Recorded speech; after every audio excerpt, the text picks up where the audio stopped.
A flock of birds takes flight against a cloudy sky, their movements marked by a sharp, onomatopoeic sound effect. The massive shadow of the key looms over the sky, its presence dominating the scene as smaller birds scatter in fear. The ominous shadow of the key continues to dominate the sky, causing smaller birds to scatter in fear across the town below. Rain lashes against the windows of a quiet house, where a single warm light glows softly from within the doorway.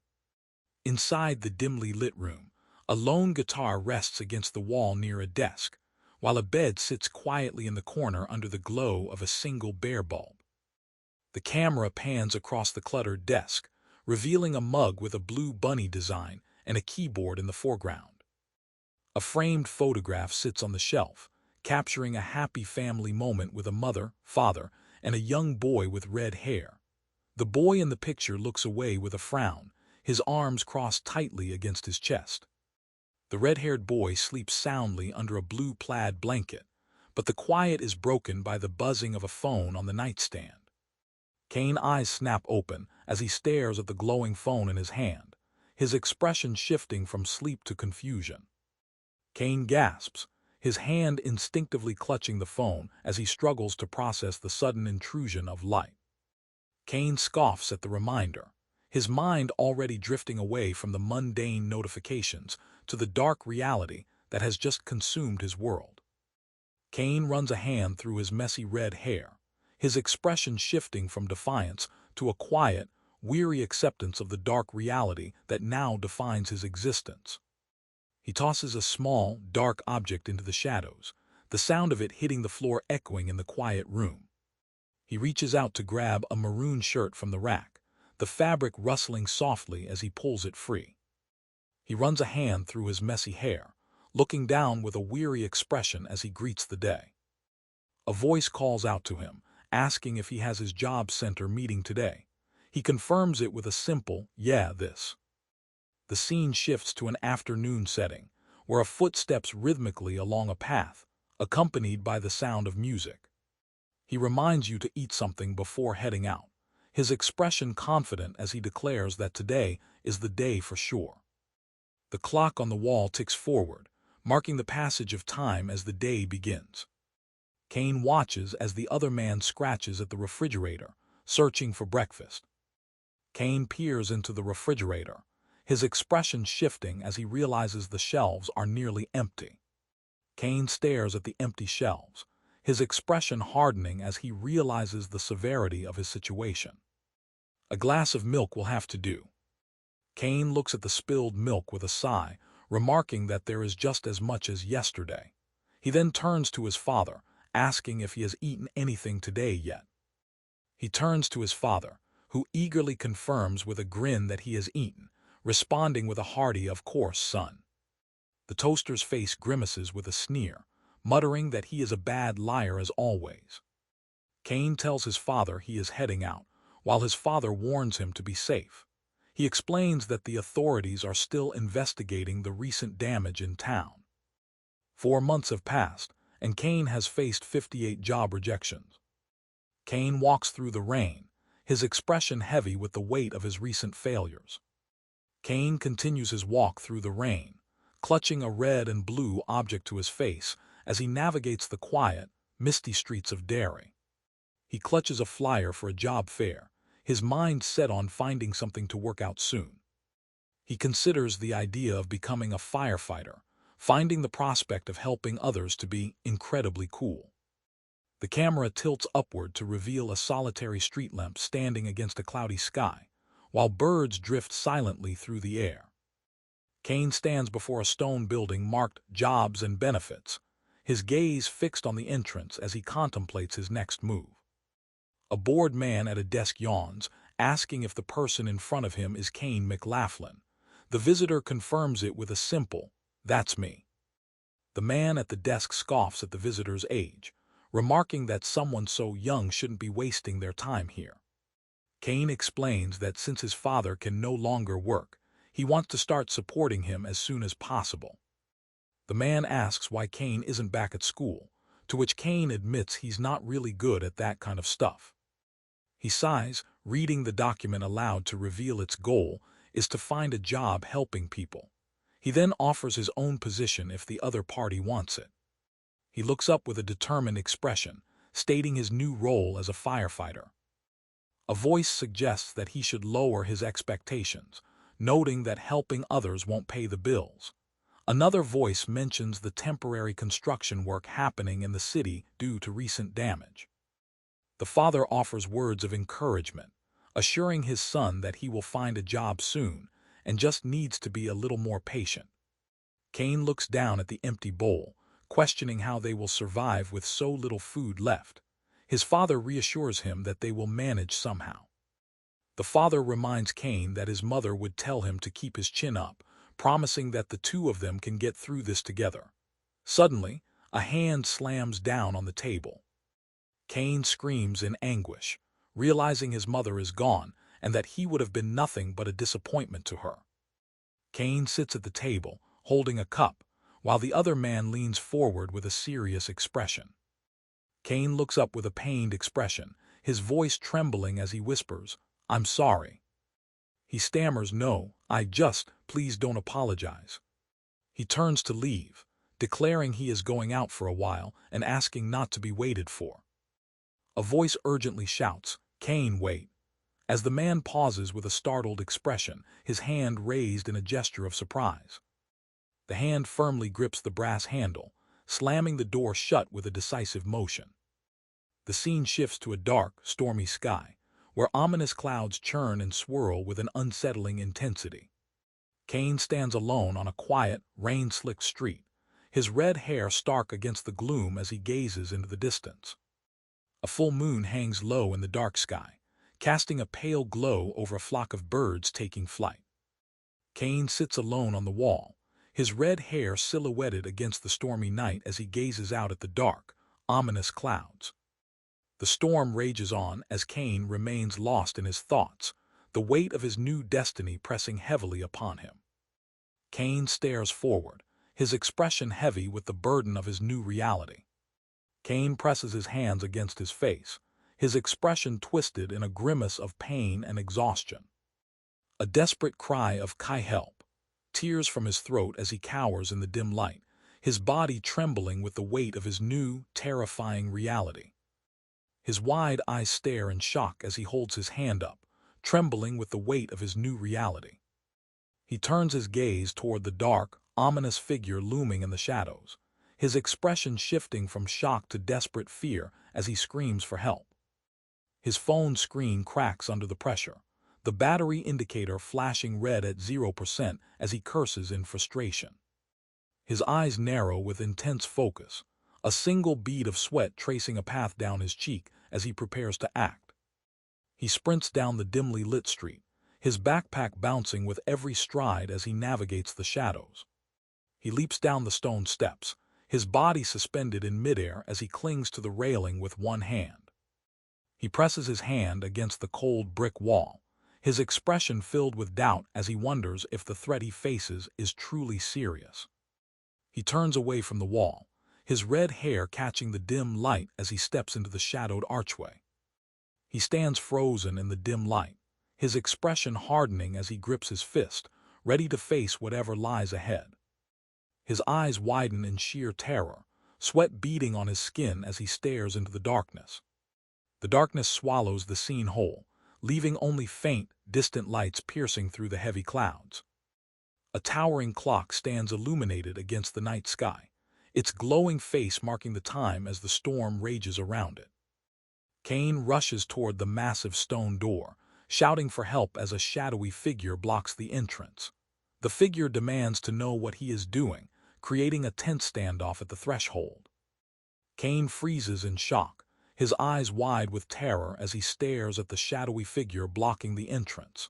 The standoff hangs heavy in the air, the tension palpable between the desperate youth and the mysterious entity. The shadowy figure issues a harsh command, telling Caine to leave and pretend he saw nothing. The threat is clear, demanding he walk away immediately. Caine grips a knife tightly, his expression hardened by the threat, while a terrified woman stands beside him, clutching his arm in a desperate attempt to stop him. The scene shifts to a dark, ominous sky where faint, glowing embers drift downward, hinting at the supernatural presence that now haunts Caine's world. Caine screams desperately, "Let her go!" as he pleads with his captor, his hands thrown wide in a futile attempt to stop the violence. The man threatens the woman with a knife, shouting that she has a final chance to walk away before he slits her throat. Caine stares in shock, realizing the terrifying truth that the man he just saved would kill him. Caine clenches his fist, his mind racing with the terrifying thought of what the man he saved might do to the girl. His knuckles turn white as he grips his thigh, the weight of his new responsibility settling heavily upon him. His eyes widen in shock as a single tear rolls down his cheek, the weight of his new reality crashing over him. He dives headfirst into the dark water, his shadow stretching long beneath him as he plunges deeper into the unknown. He surfaces from the depths, gasping for air as the dark water recedes around him. He clutches the unconscious woman in his arms, his expression a mix of shock and determination as he looks down at her. He stands protectively over the woman, his expression hardening as he delivers a sharp retort to the unseen threat. He tosses the woman aside with a grim determination, his eyes locked on the unseen danger. He clenches his fist, gritting his teeth as he shouts that he just needs one good hit. He smirks confidently as the other man lunges, only to have his punch effortlessly dodged. He grins with a mix of relief and amusement, admitting that he was almost caught. His eyes widen in panic as he screams for his companion to grit their teeth, while a blade is pressed firmly against his own throat. He clutches his throat tightly, his eyes wide with terror as he struggles to breathe against the cold steel. The man in the suit stands over the fallen figure, sneering that he could have simply walked away. The victim lies motionless on the stone steps, defeated and silent. But a heavy boot stomps down with a menacing thud, accompanied by the declaration, "Now I'm going to have some fun with you first." The man in the suit leans down with a knife, taunting the fallen boy with a chilling offer to show him something cool before he dies. In the background, a figure in a pink coat runs away, fleeing the escalating violence. Caine grips the blade tightly, his expression hardening as he declares that he won't be needing it. He casually drops the blade, his smirk widening as he reveals the sharp weapon hanging from his belt. A loud metallic clang echoes as the blade strikes the ground, leaving the red-haired man lying on his side with a look of shock and confusion. Tears stream down his face as he cries out, "I don't want to die," in a desperate plea. He wipes his face with a grim smile, asking if anyone has heard of spirits called keys or the key holders who use them. Caine looks up with a grimace, his face streaked with blood, and asks, "Key holder?" A hand is shown with a small wound bleeding in the center, while a voice taunts, "No, then you're in for a treat." A sharp blade pierces through the flesh, sending blood spraying outward as the sound of metal on bone echoes. Caine recoils in shock, his face smeared with blood as he stammers, "What the hell?" Caine stands amidst the chaos, his expression shifting from shock to a dark, amused grin as he raises his blood-stained hand. "I'm getting pretty good at this now," he remarks, his tone dripping with a newfound, sinister confidence. Caine lies on the ground, his hand reaching out as a blade pierces the leg of the figure standing over him. Shink! The sound echoes as the weapon sinks deep into the flesh. The blade sinks deep into the flesh, and Caine screams in agony. The man in the suit gloats, revealing his claws as he taunts the fallen hero. Caine lies on the ground, struggling to comprehend the terrifying power he now faces. Caine grits his teeth, his hand clenching around the hilt of his blade as he declares he has no choice but to fight.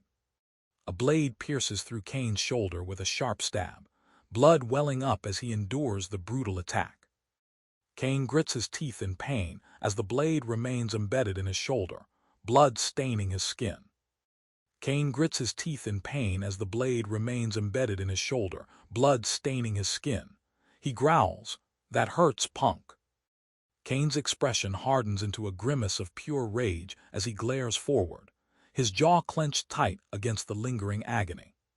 The key holder's rage boils over as he lunges forward, shouting that now is his chance to strike. His opponent sneers, mocking his inability to know when to give up. The key holder sprints with desperate speed, his body blurred by the motion of his escape. His opponent remains crouched and watchful, a cold smirk playing on his lips as he observes the fleeing figure. A massive clawed hand slams down to block the escape, the key holder's face twisted in a grimace of blood and effort as he shouts, "Not so fast." The key holder's leg is caught mid-kick, the impact sending a sharp crash through the air as the attacker's grip tightens. The impact drives the attacker's knee deep into Caine's chest, the force of the blow slamming him onto the floor. Caine struggles to his feet, gritting his teeth as he faces his opponent. "I respect the fight in you, kid," he says, "but don't say I didn't give you a chance to leave." A massive, swirling cloud of dark energy erupts violently, sending sharp shards of light flying through the air. Caine stands amidst the chaos, his voice filled with regret as he wonders how things turned out this way. He reflects that all he ever wanted to do was help. Rain falls heavily as the figure looks up, his voice heavy with regret. "I'm so sorry, duh." The glowing face of a clock stands out against the dark, rain-slicked night, marking the passage of time in a world where the rules have changed forever. Caine stands amidst the chaos, his face marked with blood and a cross, his expression a mix of shock and resolve as he raises a hand stained with crimson. The camera pans down to reveal the full length of his dark suit, contrasting sharply with the vibrant red hair of the creature crouching at his feet. The camera continues its downward pan, settling on the dark, textured surface of his suit as the vibrant red hair of the crouching figure fills the upper frame. Caine scrambles backward, his hand outstretched in a desperate plea as he stammers, "Please," while rain lashes against his face. He grins maniacally, promising to make it quick as he prepares to strike. A massive, jagged blade tears through the air, striking with a violent impact that sends a shockwave of red energy rippling outward. The jagged blade shatters into a shower of crimson sparks as the red energy dissipates, leaving the scene bathed in an ominous, bloody glow. Heavy rain lashes down in the aftermath, washing away the crimson glow and leaving Caine standing alone in the dark, soaked and changed forever. The relentless rain continues to pour, washing over the dark, wet pavement as the word drip echoes in the heavy atmosphere. The jagged blade of red energy remains embedded in the ground, dripping blood into the relentless rain as the stormy sky looms overhead. Caine lies motionless in the rain, his body still as the storm continues to pour down. "Ah, you were unlucky in this life," a voice whispers from the darkness. A voice from the shadows declares that this is not the end for him, leaving Caine confused as he wonders what they are saying. Caine stands amidst the rain, his wounds already healed, as he stares at the blood-stained cross marking his survival. He realizes the world's rules have changed forever, accepting his terrifying new reality as a key holder. But it will be a life. A jagged blade of crimson energy erupts from the darkness, shattering the attacker's weapon and delivering a fatal blow. Caine stands amidst the rain, his wounds healed, as the world's rules have changed forever. Caine floats weightless in the dark, his body suspended by writhing tendrils of red energy that seem to be part of him now. The key's influence has fully taken hold, transforming his very form into a vessel of power. The red energy tendrils tighten around his form, pulling him deeper into the shadows as the key's voice echoes in his mind, before it finally corrupts us all. The jagged blade of red energy shatters the attacker's weapon, delivering a fatal blow that ends the fight. The key speaks with a sinister satisfaction, declaring that this new vessel is finally ready to walk the earth. Caine stands amidst the rain, his wounds sealed, and a massive red blade of energy still crackling in the air. He stares at the defeated attacker, realizing the terrifying new reality he now inhabits. The jagged red blade of energy shatters the attacker's weapon, delivering a fatal blow that ends the fight instantly. Caine stands amidst the rain, his wounds already healed, as the sinister entity within him whispers its true purpose. "How long has it been?" the voice echoes, marking the end of his old life and the beginning of a terrifying new reality. A massive, jagged blade of red energy erupts from his shoulder, shattering the attacker's weapon and delivering a fatal blow. Caine stands amidst the rain, blood-stained and marked with a cross, realizing the world's rules have changed forever. The red energy blade vanishes, leaving Caine standing alone in the rain, his body marked with a cross as the weight of his new reality settles upon him. A massive, jagged blade of red energy erupts from the darkness, shattering the attacker's weapon and delivering a fatal blow. The red energy dissipates, leaving the fallen attacker behind as Caine lies exhausted in the rain. A dark voice warns that in this weakened state, his soul is now easily suppressed.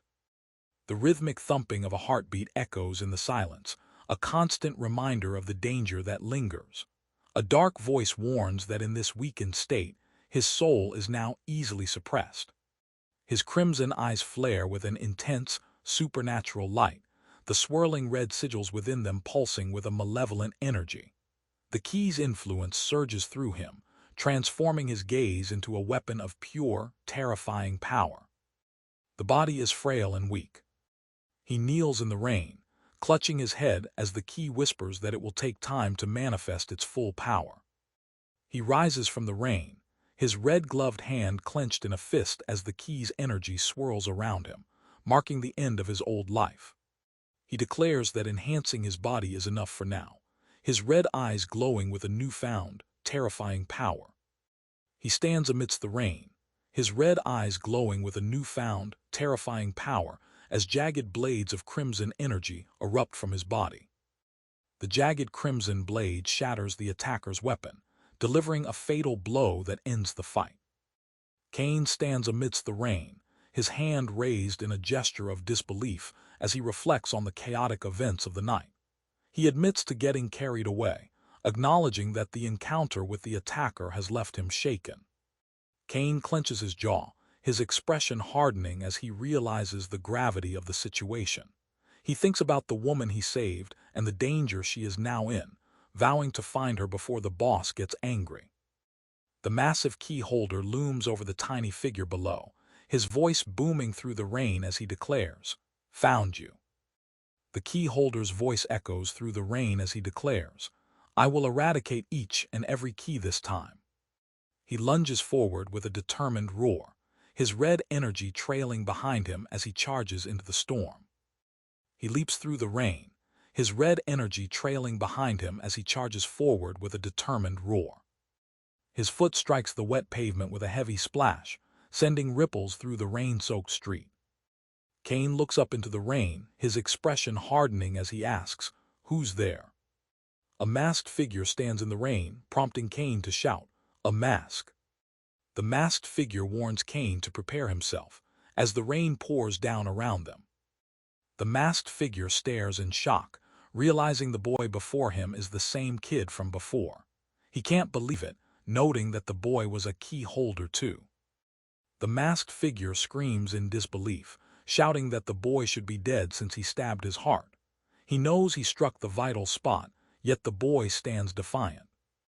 Caine grits his teeth in shock, realizing the masked figure is still alive despite the fatal blow to the heart. He struggles to process the impossible reality that he has survived the attack. The masked figure's glowing red eyes narrow with a sinister grin, declaring that he has more of his kind here. He vows to destroy the filth within Caine before he can speak. Caine lunges forward with a desperate, feral roar, his body moving with unnatural speed as he declares that if his heart fails, he will crush the attacker's head. The jagged blade of red energy shatters the attacker's weapon, delivering a fatal blow that ends the fight. Caine stares intensely, his eyes wide with shock as he questions the strange bandages and the terrifying power he has just unleashed. The figure stands amidst the rain, his red energy tendrils swirling violently around him as he questions the terrifying power he has just unleashed. He stands amidst the rain, his red energy tendrils swirling violently around him as he questions the terrifying power he has just unleashed. The rain washes over his clenched fist, the red energy fading as he stares at the lifeless body of the man who tried to kill him. Caine stands amidst the rain, his red energy fading as he stares at the lifeless body of the man who tried to kill him. A massive red blade shatters the attacker's weapon, delivering a fatal blow that ends the fight instantly. Caine dashes forward with blinding speed, his red cape trailing behind him as he closes the distance to his opponent. The jagged blade of red energy shatters the attacker's weapon, delivering a fatal blow that ends the fight. Caine stands amidst the rain, his body marked with a cross, as the world's rules have changed forever. A massive, jagged blade of red energy erupts from Caine's hand, shattering the attacker's weapon and delivering a fatal blow. Caine stands amidst the rain, his body marked with a cross, as the world's rules have changed forever. A massive, jagged blade of red energy erupts from Caine, shattering the attacker's weapon and delivering a fatal blow. The red energy blade vanishes, leaving Caine standing amidst the rain, his suit torn and his face marked with blood. He stares at the lifeless body of his attacker, the weight of his new reality settling heavily upon him. Caine stands amidst the rain, his red energy blade having vanished, as he stares at the lifeless body of his attacker. The weight of his new reality settles heavily upon him. Caine looks down at the fallen attacker, the rain washing over the scene as the weight of his new reality settles upon him. Caine stands amidst the rain, his body marked with a cross, as the weight of his new reality settles upon him. A voice calls out, "Sire," only to be met with a cold, dismissive retort, "I have no sire, you worm." The entity within him asserts its dominance, declaring, "This power is my own." Tears stream down his face as he stares into the darkness, the weight of his new reality settling heavily upon him. A jagged blade of red energy erupts from his chest, shattering the attacker's weapon and delivering a fatal blow. The red energy blade shatters the attacker's weapon, delivering a fatal blow as the man stands amidst the rain, his wounds healed and his new reality solidified. "No sire, you say?" "No, master." The entity's voice echoes in the rain-soaked aftermath, a chilling reminder of the terrifying power now coursing through his veins. The rain falls heavily as the jagged blade of red energy shatters the attacker's weapon, delivering a fatal blow. Caine stands amidst the carnage, his wounds healed, realizing the terrifying reality of his new existence. The entity's voice echoes in the darkness, its form swirling with a mix of red and blue energy. "You believe I am some kind of fool," it taunts, its single glowing eye fixed on Caine. Caine stands defiant in the pouring rain, his red cloak billowing as he faces the swirling darkness of his new power. The entity's voice booms from the shadows, challenging him to accept his terrifying new reality. The massive, spiky entity looms over Caine, its single eye glowing with a menacing red light as it demands a name. Rain falls heavily around them, emphasizing the gravity of the confrontation. Caine stands amidst the rain, his wounds already healed as he grips a jagged blade of red energy. With a surge of power, he shatters the attacker's weapon and delivers a fatal blow, ending the fight. Caine grips the jagged blade of red energy, his voice cold and resolute as he declares that your sire will know who he is when he wipes them from this earth. The key's glowing eye glares with sadistic glee, promising to tear the victim apart piece by piece. Caine lunges forward, his body wreathed in crimson energy as he strikes the monstrous entity with a jagged blade of power. The jagged blade of crimson energy shatters the attacker's weapon, delivering a fatal blow that ends the fight. Caine stands amidst the rain, blood-stained and marked with a cross, realizing the world's rules have changed forever. A jagged blade of red energy erupts from Caine, shattering his attacker's weapon and delivering a fatal blow. With a determined shout, he declares he will end this quickly. The red energy dissipates as the attacker crumbles, leaving Caine standing amidst the rain. He looks down at the fallen figure, realizing the weight of his new power. Caine stands amidst the rain, his red energy blade still crackling with power as he surveys the aftermath of his victory. The fallen attacker lies still, a testament to the terrifying reality Caine now inhabits. The jagged red blade shatters the attacker's weapon, delivering a fatal blow that silences the fight. Caine stands amidst the rain, his power crackling as he surveys the aftermath of his victory. The key holder's power crackles with a menacing energy, silencing the fight as he surveys the aftermath of his victory. He stands amidst the rain, his red energy fading as he surveys the aftermath of his victory. The key's voice echoes from within, mocking the idea that such bindings could ever hold him in place. The key's voice booms, declaring that the bindings have severely underestimated his strength. Caine clutches his chest as a violent cough racks his body, the rain soaking his red and white coat. The key's voice echoes in his mind, noting that the damage to his physical form is catching up to him. Caine's hand trembles as he holds the shattered remains of the attacker's weapon, the jagged red energy blade still pulsing with power. The key's voice whispers in his mind, noting that the damage to his physical form is catching up to him. The key's voice cuts through the rain, shouting, "You fool!" as the red energy flares violently around Caine. The red energy flares violently around him as the key's voice shouts, "You fool!" in the pouring rain. Caine stands amidst the rain, his red energy flaring as he declares, "I won't fail this time." The key's voice echoes, promising to show the difference between them. The key's voice echoes with a sinister promise, contrasting sharply with Caine's fierce declaration of victory. Caine stands amidst the rain, his body marked with a cross, as the world's rules shift forever under his feet. A massive, shadowy entity looms above him, its form crackling with dark energy, while Caine stands defiantly below, his red cloak billowing in the storm. The entity screams with a voice of pure malice, declaring him weak before unleashing a torrent of crimson energy that tears through the storm. The crimson energy surges violently, tearing through the storm as the entity's malice consumes the scene.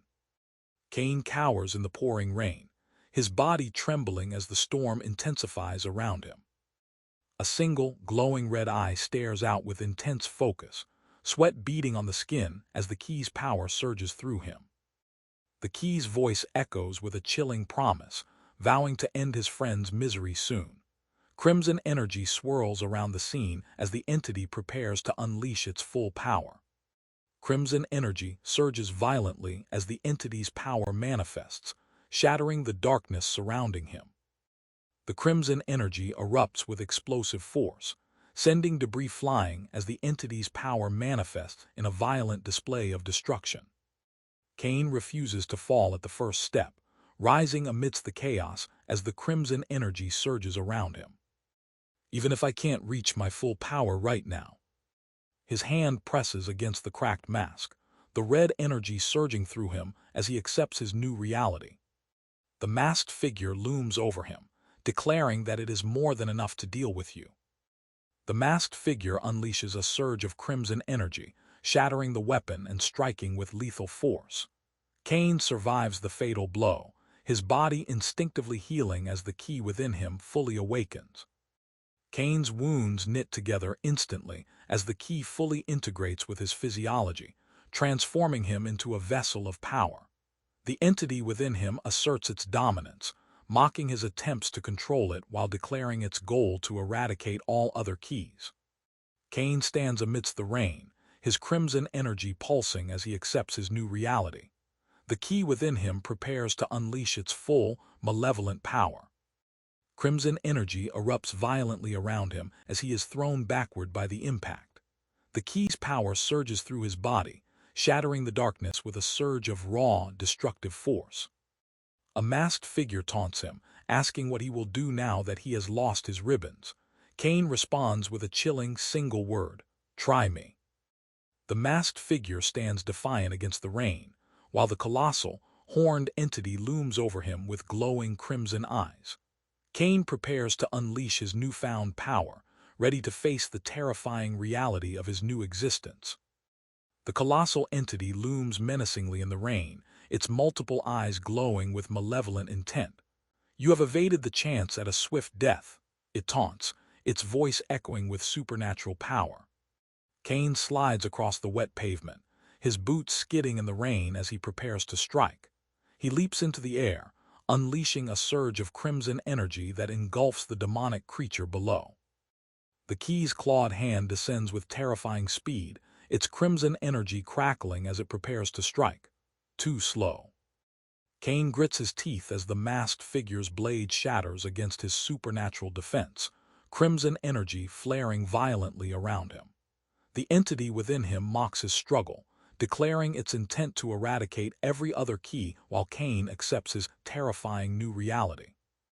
Caine collapses to the ground with a heavy thud, his body battered and bleeding as crimson energy pulses through his wounds. The masked figure stands over him, confident in his victory, unaware that the key within Caine has already claimed its new host.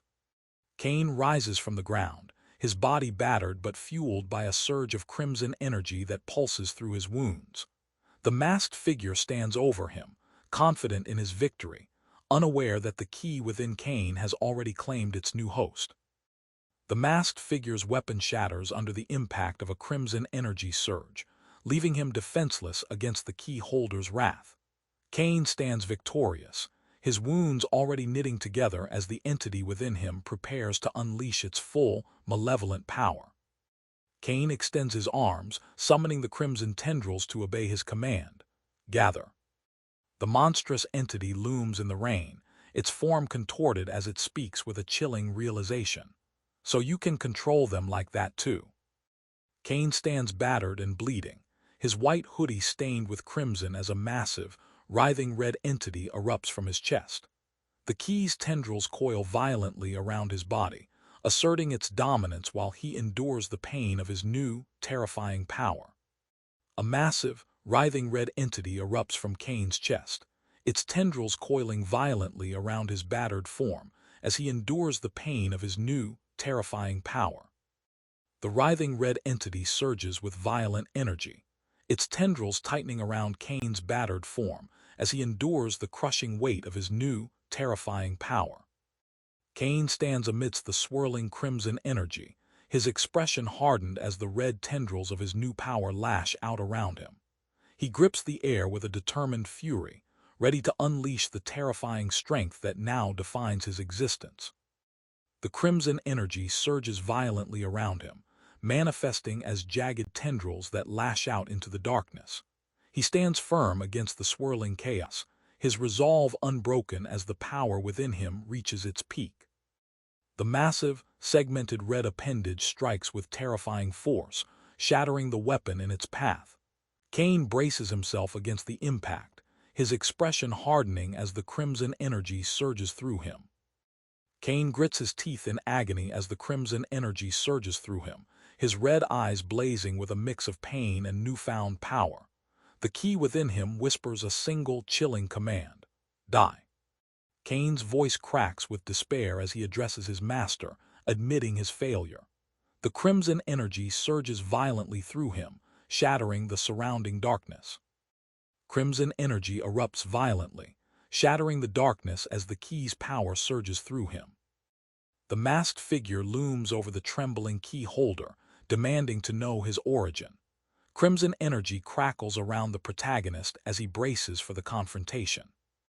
The masked figure declares that he will die 1,000 times before revealing his identity, yet admits that witnessing the protagonist's strength firsthand has changed everything. The masked figure's voice echoes through the rain, promising that the protagonist will soon join him in death. Caine stands before a swirling vortex of crimson energy, his body trembling as the key's power surges violently through him. The entity within him unleashes its full force, shattering the darkness around him with a terrifying display of raw, supernatural strength. The crimson energy erupts outward in a blinding flash, shattering the darkness with a deafening boom. Caine stands firm amidst the chaos, his body trembling as the key's power surges violently through him. Caine stands amidst the crimson energy, his expression hardening as the key's power fully integrates with his body. He grips his chest, feeling the terrifying surge of strength that now defines his existence. Caine collapses to his knees, clutching his chest as crimson energy pulses violently around him. He whispers that his body simply wasn't ready to fight. The masked figure leans in close, his voice dripping with a dark, mocking certainty as he reveals he knew Caine would never speak the name of his sire. Caine clutches his chest, his face pale and streaked with sweat as the crimson energy surges through him, sealing the fatal wound that should have ended his life. Caine slumps against the wall, his expression a mix of exhaustion and resignation as he realizes he is truly alone. He wonders who could possibly blame them for leaving him to his fate. Rain lashes against the darkened street as the figure stands alone, the storm mirroring the turmoil within. The key's voice echoes in his mind, a chilling reminder of the power that now resides inside him. The figure looks up with a grim expression, his eyes narrowing as he realizes the attacker is still alive. "Oh, what's this?" he mutters, a dark smile forming on his lips. "You're still alive." The hooded figure looms over the fallen man, his voice dripping with mockery as he questions if the survivor fled until his form was too frayed to fight back.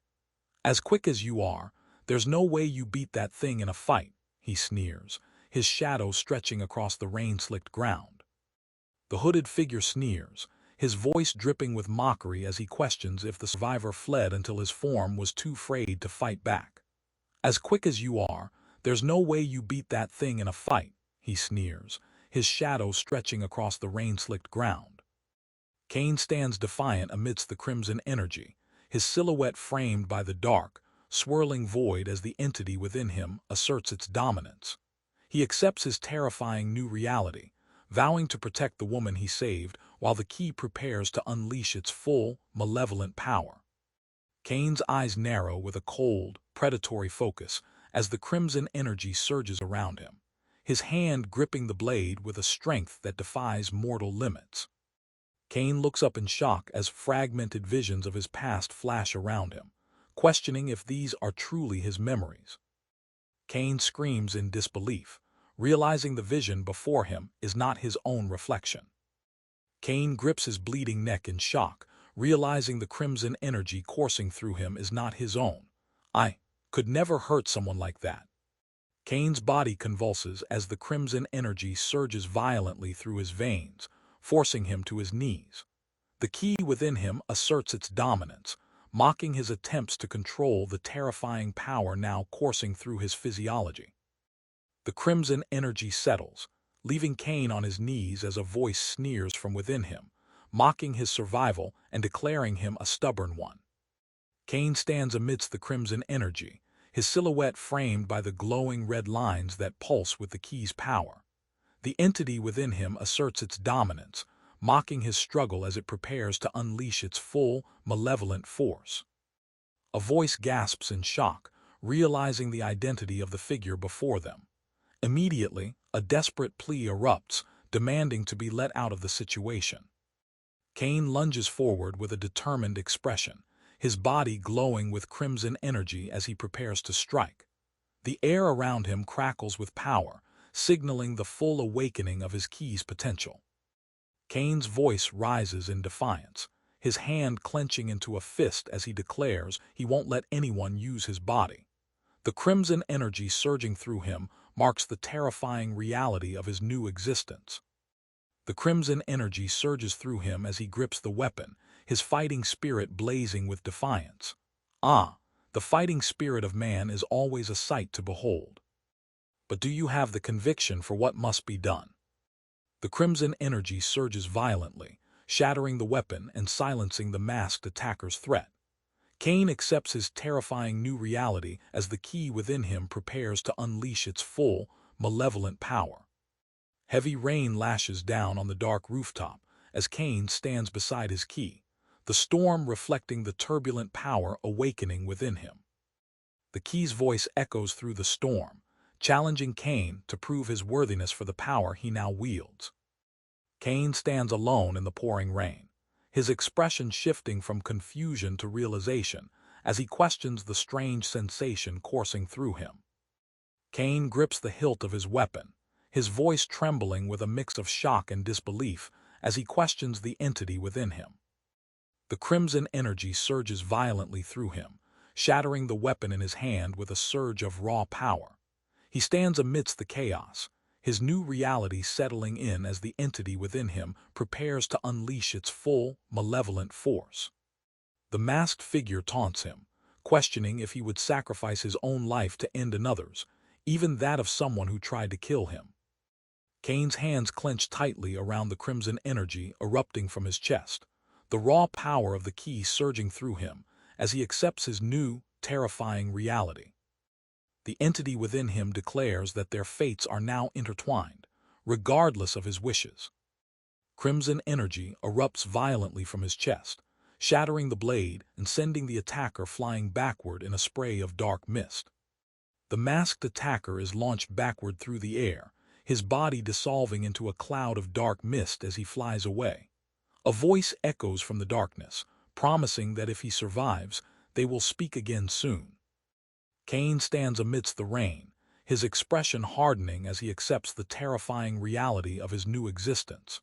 The entity within him whispers its true purpose, vowing to eradicate every other key.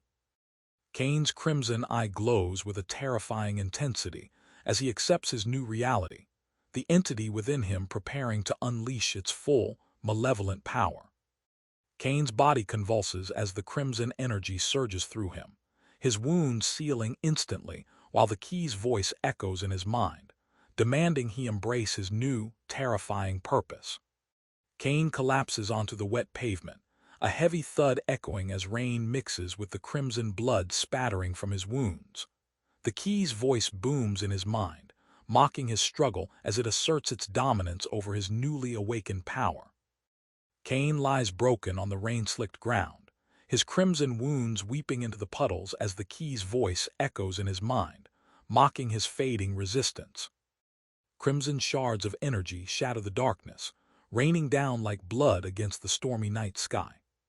Caine stands amidst the rain, his expression grim as he reflects on the chaos that just occurred. What on earth was that? He wonders, realizing the power struggle has left him unharmed for now. A figure observes the aftermath, noting that the previous conflict has finally exhausted the opposing forces. "Well, looks like we've spoiled the fun," he remarks, adding that the others have tired each other out for them. The man stares in horror as the rain pours down, realizing the gravity of his situation. "No, this is bad," he cries out, his fear mounting.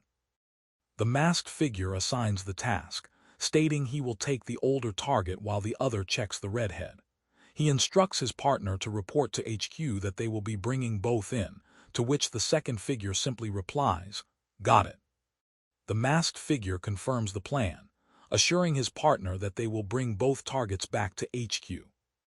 The masked figure crouches over the fallen man, remarking that he is out cold. The masked figure leans in, noting that the man is still conscious, and reassures him that the woman he saved is fine. Caine stares in shock, his face pale and streaked with sweat, as he questions how the masked figure knew his location. He realizes with dawning horror that he has been tracked all along. The blade shinks into the air and Caine retorts, "I'm the one asking questions here, and if I were you I'd answer." Caine clenches his fist as he declares, "I have nothing to say, you can't prove anything." The ground beneath him shatters with a loud crack, signaling the surge of power within him. A massive surge of crimson energy erupts from Caine's chest, shattering the ground beneath him as he unleashes his full power. Caine stares in shock as the rain washes over him, his face pale and marked with a cross, whispering in disbelief, "It can't be." Caine screams in panic as the masked figure realizes there is another key nearby, shouting, "No, you don't," while the entity within him prepares to unleash its full, malevolent power. The masked figure's voice cuts through the darkness, admitting, "You didn't abandon me then, boss. Here I was worrying for no reason, huh?" Caine shatters the weapon with a surge of crimson energy, silencing the masked figure's mockery. The entity within him asserts its dominance, declaring its goal to eradicate all other keys. Caine watches in disbelief as the masked figure vanishes into the rain, leaving him alone with the weight of his new reality. The masked figure vanishes into the rain, leaving Caine alone to confront the terrifying weight of his new reality. The masked figure commands the other to scan for other holders while he takes the boy, confident that whoever they are must be nearby. The masked figure's voice echoes, asking what they have found here. She closes her eyes, tears streaming down her face as she accepts that they will have to wait for the answers once he wakes up. Caine lies motionless in the darkness, his crimson energy fading as the key within him settles into his physiology. The entity inside him whispers its true purpose, declaring its intent to eradicate every other key while Caine struggles to accept his new, terrifying reality. Caine stands alone in the rain, his crimson energy fading as the key's whispers echo in his mind. He is left motionless, grappling with the terrifying weight of his new reality and the entity's relentless goal. A blonde woman suggests it is time to wake Scott up, while the seated man agrees, noting that Scott has much to tell them after all. Caine lies motionless in the murky water, his white shirt stained with blood as he struggles to breathe. Above him, the legs of two figures stand in the shallow stream, their presence looming over his unconscious form. Caine remains submerged in the dark water, his white shirt slick with blood as he fights to keep his head above the surface. The oppressive weight of the situation presses down on him, leaving him barely conscious. Caine surfaces from the dark water, his white shirt still soaked and stained with blood. He looks up with a grim expression, vowing to hand himself over to the Exorcists after saving the woman. A sharp, jagged sound echoes as a massive, writhing red entity erupts violently from Caine's chest, shattering the calm of the rain-soaked night. The writhing red entity subsides, leaving Felix standing amidst the rain as the key whispers its true purpose to eradicate every other key. Caine's eyes narrow in confusion as he processes the sudden shift in reality. Caine's eyes narrow in confusion as he processes the sudden shift in reality. He wonders where he is and where the exorcists have gone.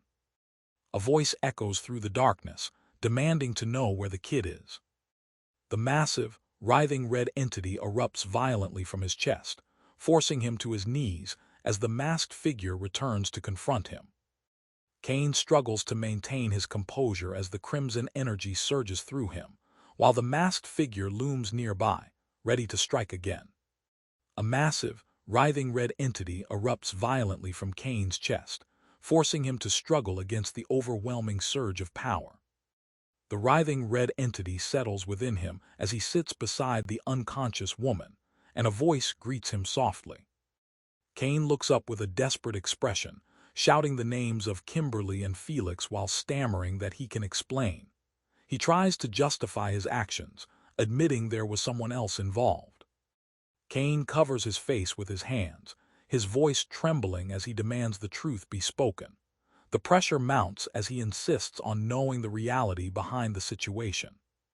Caine presses his hands against his face, his voice trembling as he demands the truth be spoken.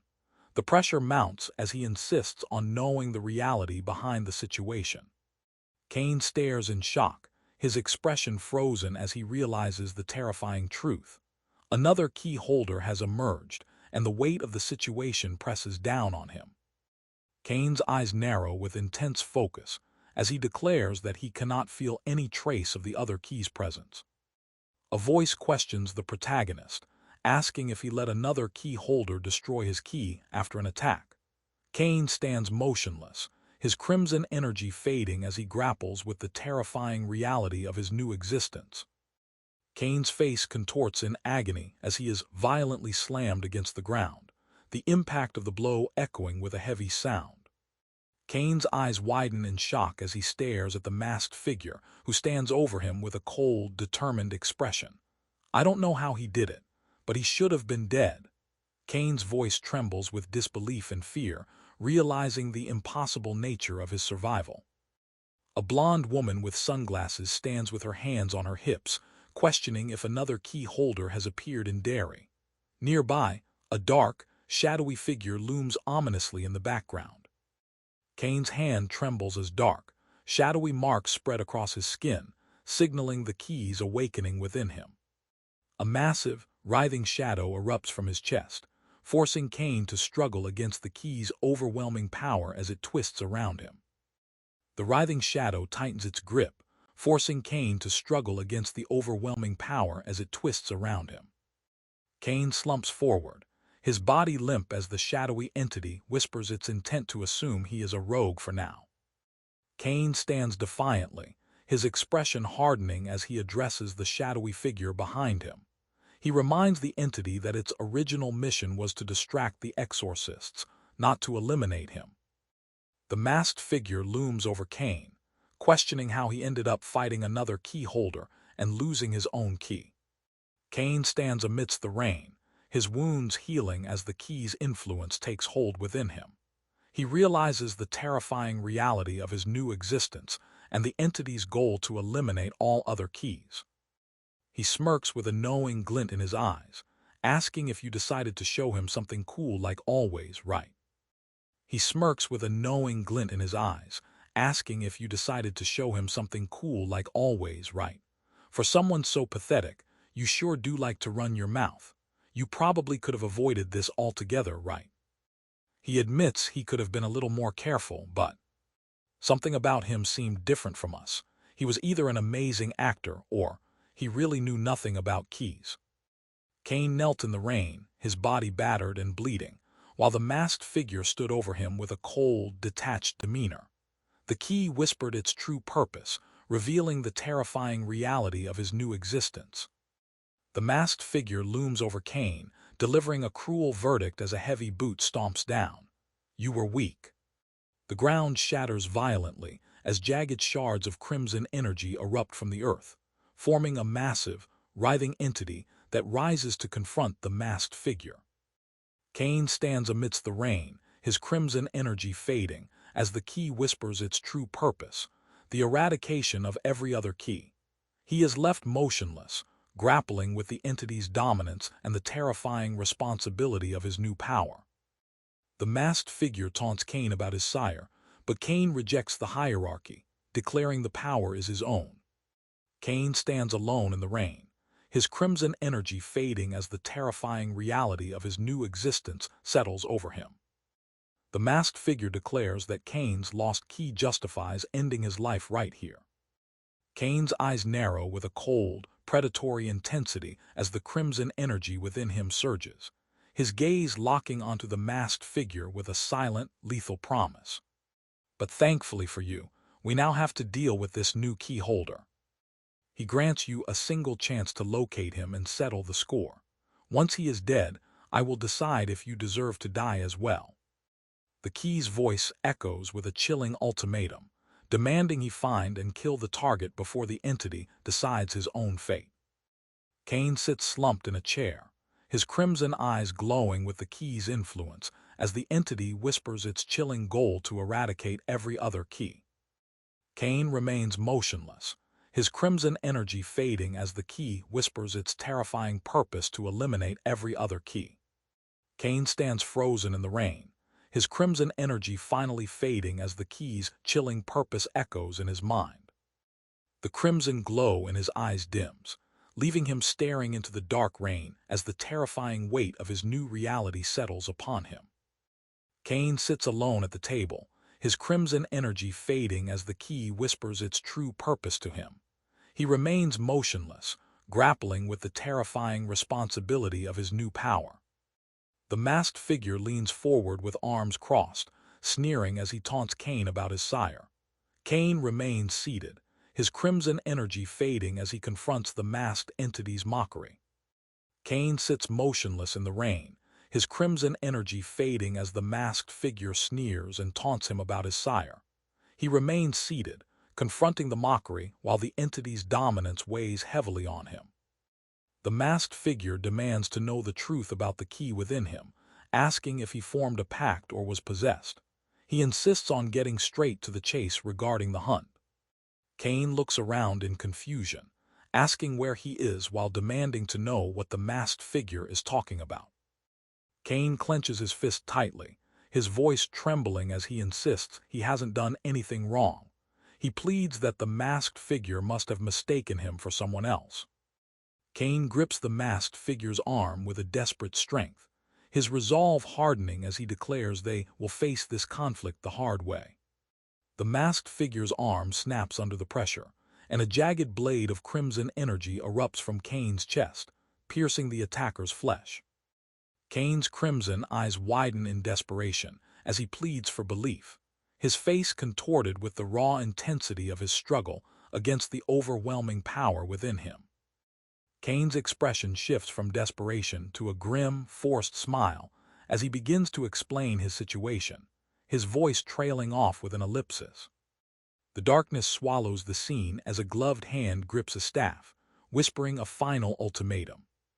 The masked figure's gloved hand slams down onto the wet pavement, shattering the silence with a heavy impact.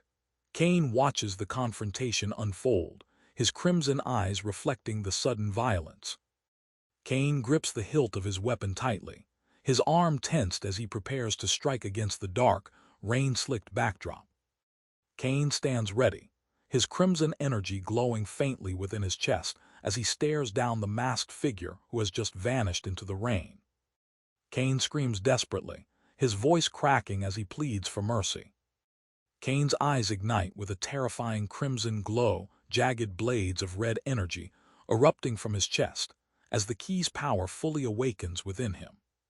The jagged crimson blades retract into his chest as the violent energy dissipates, leaving him standing alone in the rain. Caine slumps forward onto the bench, his expression twisted in pain as a massive, writhing red entity erupts violently from his chest. The massive red entity settles within him as the masked figure vanishes into the rain, leaving Caine alone to grapple with the terrifying reality of his new existence. A gloved hand reaches out to wrap the red energy tendrils around the jagged blade, securing the weapon with a sharp, decisive motion. Caine stares in shock, his eyes wide and sweat beading on his face as he questions what he is seeing. The boy speaks the truth, his shock turning to realization as he processes the revelation. His crimson eyes narrow with cold resolve as he warns the intruder that he was not involved in the events before tonight. He then issues a stern command, refusing to let anyone harm his vessel. A voice demands the release of the boy, promising to make the exorcist's job easier. A sharp tug pulls the hilt of the blade, the sound echoing as the grip tightens. The blade shears through the air with a violent, tearing sound, slicing cleanly through the flesh and leaving a jagged wound. The masked figure taunts Caine, asking if he is leaving so soon, while the young man internally reflects on the relentless nature of his new existence. The masked figure insists they need to hang out a little longer, warning Caine not to do anything else as stupid as that. The masked figure delivers a chilling ultimatum, threatening to eradicate every other key before Caine's life ends.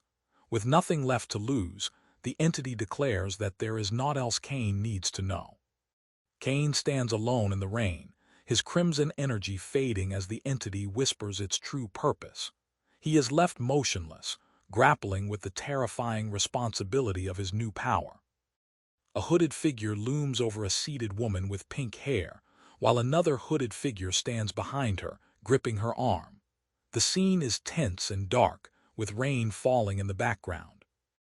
A voice remarks that a key wishing to defeat other keys is an unusual sight. The crimson energy pulses violently within the darkness, illuminating the jagged, demonic visage of the entity that now resides inside him. The masked figure declares his relentless pursuit to wipe every other key from the planet, leaving the choice of belief entirely up to the survivor. The masked figure declares his time has run out for now, leaving the exorcists to do as they will. The masked figure vanishes into the rain, leaving Caine alone to confront the terrifying reality of his new existence. A single, crimson eye stares out with intense focus, a solitary tear tracing a path down the cheek. The figure stands in the rain, remarking that the recent events were interesting. The masked figure grips the hilt of his blade, his crimson eyes glowing with a predatory intensity as he prepares to strike. A voice cuts through the silence, admitting that the words just spoken were not his own. The entity within him takes control, leaving him to question what he just heard. Caine stares in shock, his eyes wide and sweat beading on his face as he struggles to comprehend the terrifying reality of his new existence. A hooded figure with glowing red eyes sits calmly at a table, arms crossed, commanding Caine to lower his blade. The hooded figure stands behind Caine, gripping a blade with a menacing presence, while Caine stares in shock and fear. The hooded figure speaks with a chilling calm, vowing to believe Caine's innocence for now, while Caine's fingers twitch as the crimson energy within him begins to stir. The hooded figure delivers a chilling warning, stating that Caine will never be able to return to his regular life. A hand reaches out to touch the jagged red energy pulsing across the dark hood. A voice warns that the severity of the situation must be understood before anything else.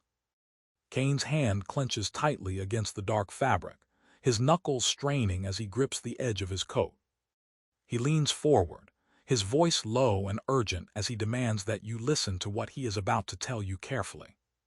Nick introduces himself as an officer of the Exorcist Corps, holding a dark object in his hand with a serious expression. Nick explains that their duty is to eliminate the threat to society posed by entities known as keys. The masked figure delivers a chilling verdict, revealing that Caine has been transformed into a key holder.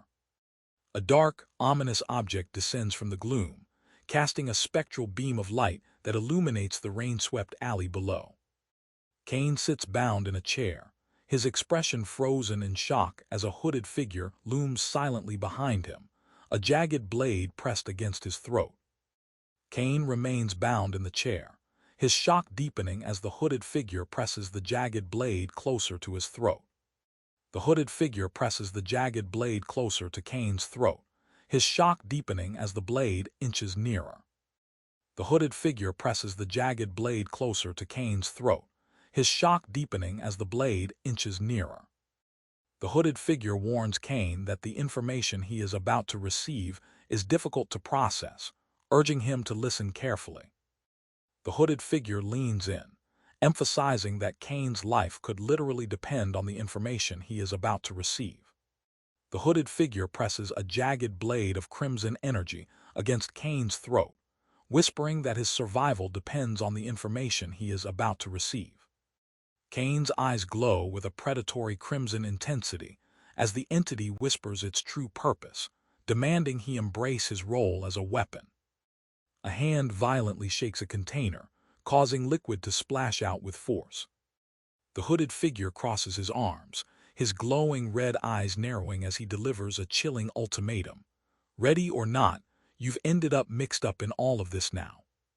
A jagged, crimson energy blade presses against his throat as the entity whispers its true purpose, demanding he embrace his role as a weapon. Caine stares in shock, his eyes wide with disbelief as he processes the entity's chilling ultimatum. The entity's voice echoes in his mind, confirming his new status as a key holder. The entity's voice concludes its thought, stating that this is what that means for most people. A gloved hand slides a sealed, classified envelope across the surface. He examines the sealed envelope, noting that this is just a small number of the cases they've dealt with. He looks up, admitting that at least the ones they can show you are the only ones available. A dark, ominous voice declares that keys ruin the lives of everyone and everything around them. The crimson entity's voice booms with terrifying power, its jagged maw and glowing eyes filling the frame as it asserts its dominance over the terrified key holder. The masked figure's face is shown in close-up as he holds a small plush toy, while a file labeled SD7 displays a chained skeletal entity. A jagged shard of crimson energy presses against Caine's throat as the entity whispers its true purpose, demanding he embrace his role as a weapon. The crimson energy shatters the exorcist's weapon, forcing the masked figure to retreat into the rain. The masked figure retreats into the rain, leaving Caine bound in a chair as the crimson energy fades. Caine's eyes widen in shock as sweat beads on his face, his expression frozen in disbelief. The hooded figure declares that their duty as exorcists is to eradicate keys before they have a chance to cause harm. The hooded figure presses a jagged blade of crimson energy against Caine's throat, whispering demands for him to embrace his role as a weapon. Caine struggles against the overwhelming power, his eyes glowing with a predatory intensity as the entity prepares to unleash its full malevolent force. The hooded figure explains that they have been investigating cases of key holders appearing in Derry, but they didn't account for the unexpected circumstances like Caine's. Caine clutches his head in despair, questioning his new reality as the entity within him confirms its intent to eliminate all other keys. The entity's influence surges through him, instantly knitting his shattered flesh back together while a masked figure watches from the shadows, realizing the impossible survival has been achieved. The masked figure explains that exercising a key without killing the holder is possible if they retain their humanity. Caine stares with a grim expression, his eyes glowing with a predatory crimson intensity as the entity within him whispers its true purpose, demanding he embrace his role as a weapon. Caine's eyes widen in sudden realization as he clutches his face, questioning if it is too late for him. His fingers tremble as he touches the strange bandages, his voice cracking with disbelief. The entity speaks, revealing that after bringing him here, they ran some tests and the masked figure explains that the bandages connected to Caine's heart are part of the entity's power, keeping him alive. They warn that exercising the key would mean killing him too, no matter what. Caine stares in shock as the masked figure's weapon shatters, leaving him to grapple with the terrifying reality of his new existence. Caine's eyes widen in shock as he clutches his mouth, realizing the terrifying reality of his new existence. He gently places a folded paper into a box, acknowledging that the weight of his new reality is difficult to accept. Although rare, in cases like this if all else fails, exercising the key is the priority. That being said, we aren't in the business of killing if it can be avoided. He looks down with a grim expression, acknowledging that these extraordinary circumstances cannot simply be ignored. The masked figure presses a jagged blade of crimson energy against his throat, demanding he embrace his role as a weapon. Caine struggles against the overwhelming power, his eyes glowing with a predatory intensity as the entity prepares to unleash its full force. The masked figure warns that regardless of the outcome, Caine will be constantly monitored, with any deviation from his humanity leading to immediate termination. Consequently, if he allows the entity to take over, there is no choice but to act. The masked figure vanishes into the rain, leaving Caine alone to grapple with his new reality as his crimson energy pulses within him. A disembodied voice offers a chilling ultimatum, telling him to take the offered item if he wishes to leave. The masked figure demands time to study the case, leaving Caine to grapple with his new reality as a hunted key holder. A red belt floats in the darkness above, while Caine stands below, warning that he cannot guarantee they will find a way to remove the key safely. Caine leans forward with his arms crossed, his voice firm as he declares that the time will come to deal with the situation, one way or another. The crimson entity pulses violently within him as the masked figure vanishes into the rain, leaving Caine alone to grapple with his new reality and the terrifying responsibility of being a hunted key holder. The masked figure delivers a chilling ultimatum, demanding that Caine locate and kill the other key holder responsible for the chaos before the entity decides his fate. As the masked figure vanishes into the rain, Caine is left alone to grapple with his new reality and the terrifying responsibility of being a hunted key holder. Caine clutches his chest as the crimson entity violently erupts from within, forcibly integrating with his battered physiology. He is left alone in the rain, grappling with his new reality and the terrifying responsibility of being a hunted key holder. A massive, writhing crimson entity violently erupts from his chest, forcibly integrating with his battered physiology. He is left alone in the rain, grappling with his new reality and the terrifying responsibility of being a hunted key holder. The crimson energy pulses violently within him as he stands alone in the rain, the entity's malevolent whispers echoing in his fractured mind. Nick agrees with the masked figure's assessment that the boy is telling the truth, yet questions the wisdom of releasing him. The masked figure delivers a chilling ultimatum, demanding that Caine locate and eliminate the other key holder responsible for the chaos before the entity decides his fate. As the masked figure vanishes into the rain, Caine is left alone to grapple with his new reality, his crimson energy pulsing within him, and the terrifying responsibility of being a hunted key holder who can no longer return to his normal life. A key hellbent on destroying any other keys, it is a weird case. The masked figure muses that their arrival in the middle of a key holder investigation is strange, noting that they are not the only ones who find the situation odd. The masked figure chuckles, suggesting that playing their cards right might lead them to one of the originals. The masked figure's laughter fades as he delivers a chilling ultimatum, demanding that Caine locate and eliminate the other key holder responsible for the chaos before the entity decides his fate. Caine's voice cuts through the silence, urging his companions to focus on their duties and simply do what needs to be done. The word break slams across the screen as the vehicle shudders violently, signaling a sudden and catastrophic loss of control. The vehicle finally comes to a halt, and a voice informs Caine that they have arrived in Derry, instructing him to remove his blindfold and exit the car. A voice confirms their arrival in Derry, instructing Caine to remove his blindfold and step out of the vehicle. Caine lies battered and bleeding in the rain, his crimson energy pulsing violently within him as the malevolent entity whispers commands to his fractured mind. The masked figure vanishes into the storm, leaving him alone to grapple with his terrifying new reality as a hunted key holder. The rain-soaked sky churns above, the clouds shifting as Caine stands alone, the crimson energy within him pulsing in rhythm with the storm. A flock of birds cuts through the heavy, rain-laden clouds, their dark silhouettes drifting across the turbulent sky.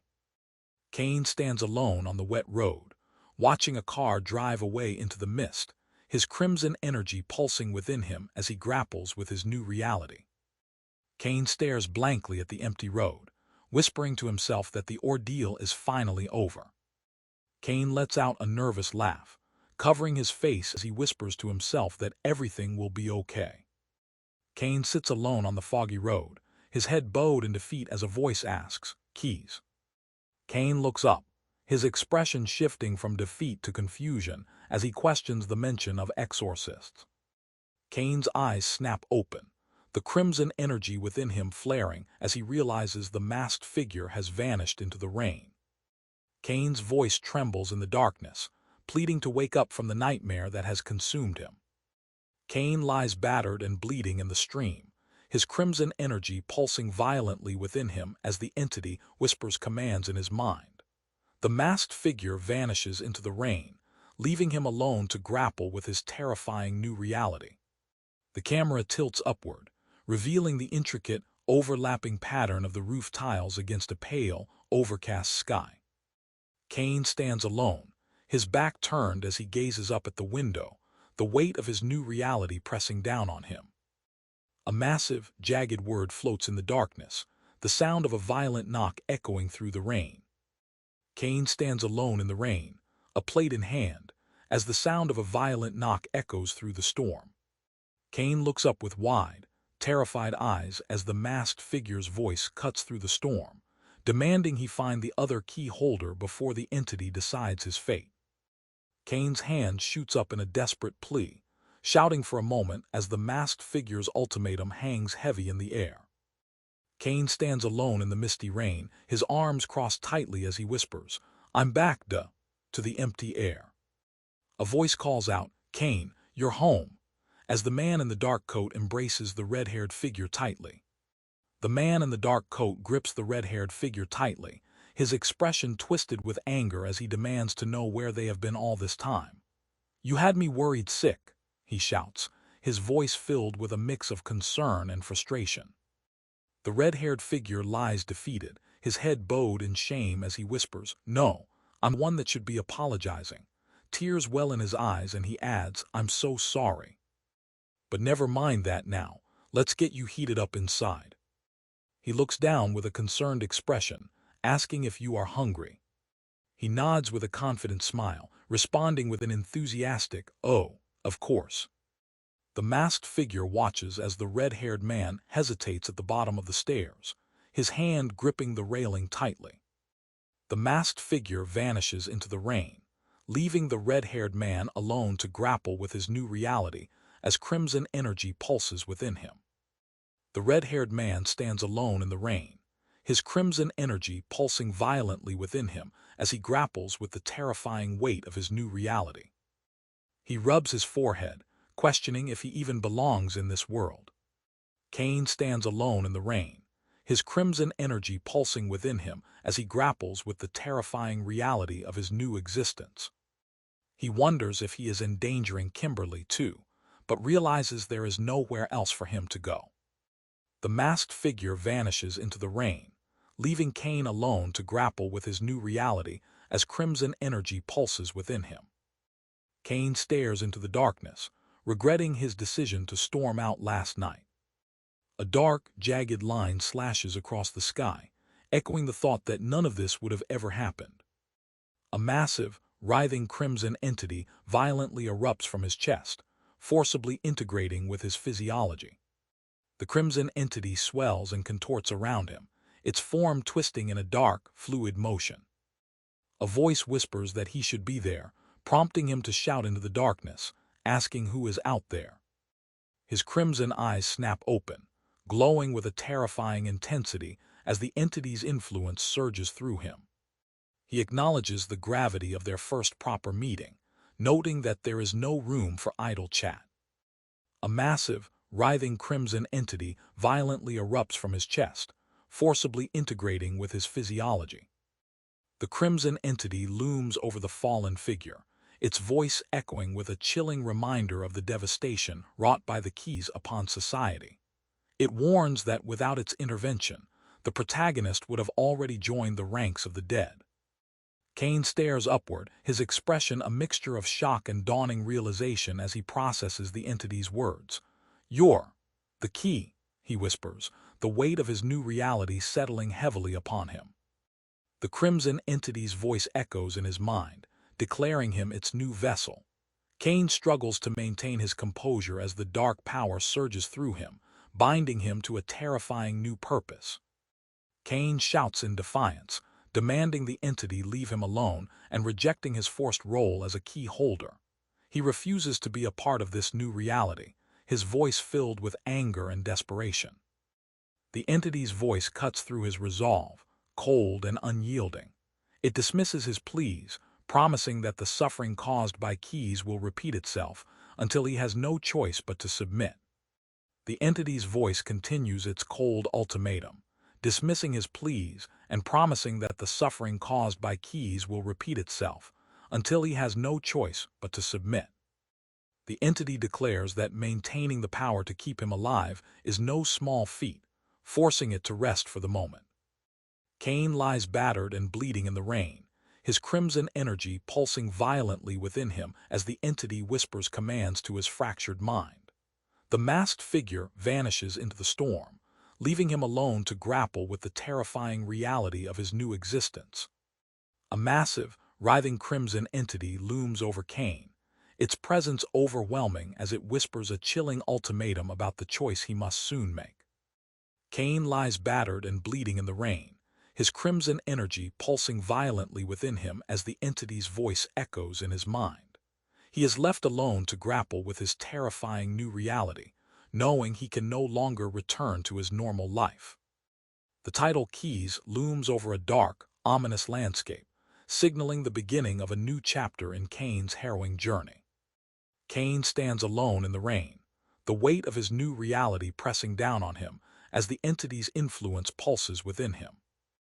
A tall, pointed spire pierces the misty sky, while dark birds circle overhead against a pale, hazy backdrop.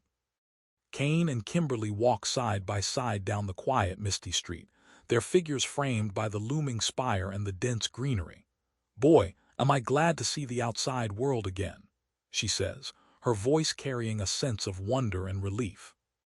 A voice warns Scott that he is lucky Felix wasn't in a bad mood, while Scott internally questions how he managed to survive the encounter.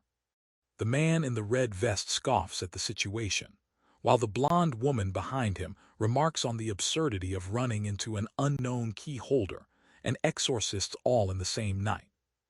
A jagged black cross rises starkly against a pale sky, looming over a dark, shadowed expanse below. Caine stands alone in the rain, his expression clouded with confusion as he admits he doesn't remember exactly what happened. He is certain only that the other man delivered a devastating punch. The blonde woman asks if the key released itself, noting she thought that only happened if the holder was about to die. Caine rubs his forehead, wondering if the entity thought he was dying. He vaguely remembers the kid's key definitely wanting him dead, recalling the intense anger he saw in those eyes. He stands alone in the rain, the cold water washing over him as he questions his place in a world now defined by the terrifying power within him. He gestures with open hands, admitting that the realization hitting him in that moment was profound. He reflects on the terrifying nature of keys, realizing the horrifying truth he now faces. A hooded figure looms over Caine, pressing a jagged crimson blade against his throat, while a voice warns him of the entity's intent to eradicate all other keys. Caine is left with no choice but to submit or die. Caine stands alone in the rain, the crimson energy pulsing within him as he grapples with his terrifying new purpose. Caine lies bleeding in the rain, his voice echoing in disbelief as he wonders how he can recover from a stab to the heart like it was nothing. The masked entity looms over him, its glowing red eyes burning with a cold, predatory intent as it presses a jagged crimson blade against his throat. With no choice but to submit, Caine realizes his humanity is now the only thing standing between him and death. But even if it's a blur, the exorcists were there. They wouldn't just ignore him, right? They'd kill any key holder on the spot, right? He clenches his fist, chewing on the thought that the exorcists might have been working together all along. Perhaps that explains how they appeared when they did. A blonde woman with pink eyes steps forward, telling Scott he is being dramatic and reminding him that his powers were never very useful in the first place. She asks if the exorcists would just let a key holder walk away. She admits that Felix is pleased by the possibility of such an event, then delivers a chilling reminder that her survival is entirely due to having witnessed the mystery key kid. A man crouches in the rain, clutching his head in anguish as a woman stands nearby, her expression filled with shock and horror. Caine screams in agony, his hands clutching his head as the entity's voice echoes through his mind, declaring his death and the end of his normal life. The masked figure warns that continued public disturbances will make Felix the least of your worries. The masked figure presses a jagged crimson blade against Caine's throat, forcing him to accept his new reality as a key holder. With no choice but to submit, Caine must now hunt down the rogue key responsible for the chaos before the entity decides his fate. Rain lashes against the windows of a quiet house, where a single lamp casts a warm, fragile glow against the encroaching storm. Caine stands alone in the downpour, the weight of his new purpose pressing down on him as he questions his place in a world now defined by suffering and inevitable conflict. A hand presses against a wooden door, the sound of the knock echoing through the quiet house. The door creaks open to reveal a red-haired man inside, who speaks with concern about Caine staying in his room all day. The red-haired man asks if he can come in, while Caine remains curled up in bed, hiding his face in his arm. The red-haired man offers a welcoming invitation, his voice cutting through the tension as he gestures for Caine to enter. Caine stands alone in the rain, the cold water washing over him as he grapples with the terrifying weight of his new reality. The entity's influence pulses within him, binding him to a purpose that threatens to consume his humanity. A gloved hand grips the brass doorknob, slowly turning it to push the door open and reveal a bright, warm interior. The door swings open to reveal a man with spiky hair and glasses standing in the warm light, asking if you are still beating yourself up about the whole job thing. The man steps closer, his expression softening as he offers a warm meal, insisting that Caine stop beating himself up about the job. Caine sits huddled on the floor, his arms wrapped tightly around himself as he stammers, "Ah, no, I'm just, well," while the red-haired man watches him with a mix of concern and confusion. The hooded figure vanishes into the rain, leaving Caine alone to grapple with his new reality as a hunted key holder. He reflects on the weight of this responsibility, worrying about endangering Kimberly, and realizes he can no longer return to his normal life. The red-haired man sits beside Caine, placing a comforting hand on his shoulder as he looks down in shame. Despite Caine's desire to apologize, the man insists on caring for him, offering a moment of domestic warmth amidst the looming threat. The red-haired man gently encourages Caine to reconsider his past passion for music, reminding him of the excitement he once felt learning new songs and techniques. Caine looks down with a somber expression, admitting that he was never truly good at music anyway. He questions the point of trying when someone else is always destined to do it better. A voice offers encouragement, reminding him that there will always be someone better, but insists that the effort is still worth making. The red-haired man sits on the floor, looking up with a weary expression as he fiddles with a small object in his hands. Standing over him, the other man raises a finger, his back turned, clearly agitated by the thought of having to face the scary conductor again. The red-haired man looks up with a weary expression, admitting that he thinks he'll have to pass, sorry. The red-haired man defends Stefan, noting that he is a good guy despite being a bit awkward at times. Caine screams in agony, pleading with the entity inside him to stop as the transformation consumes him. Caine clutches his head in distress, apologizing repeatedly as a shadowy hand reaches out toward him. The invitation still stands always. All the old faces there would love to see you again. The red-haired man declares that he will leave Caine to his own devices, assuring him that he can be found if needed. A voice whispers from the darkness, offering a quiet word of pride. He offers a quiet word of pride before departing, leaving Caine to face the weight of his new reality alone. The heavy door slams shut with a finality that echoes the weight of his new reality, sealing him inside. Caine stands alone in the rain, his expression heavy with despair as he questions his uncertain future. A loud thud echoes as Caine collapses onto the floor, his body giving out completely. Caine lies motionless on the cold floor, his legs splayed awkwardly as the weight of his new reality settles over him. Caine lies motionless on the cold floor, his legs splayed awkwardly as the weight of his new reality settles over him. It just doesn't feel real at all. Soft light filters through the window blinds, casting long, skeletal shadows across the room. Caine sits alone in the quiet, the weight of his new reality settling over him as he stares into the distance. Caine wonders aloud if there must be proof that something has happened.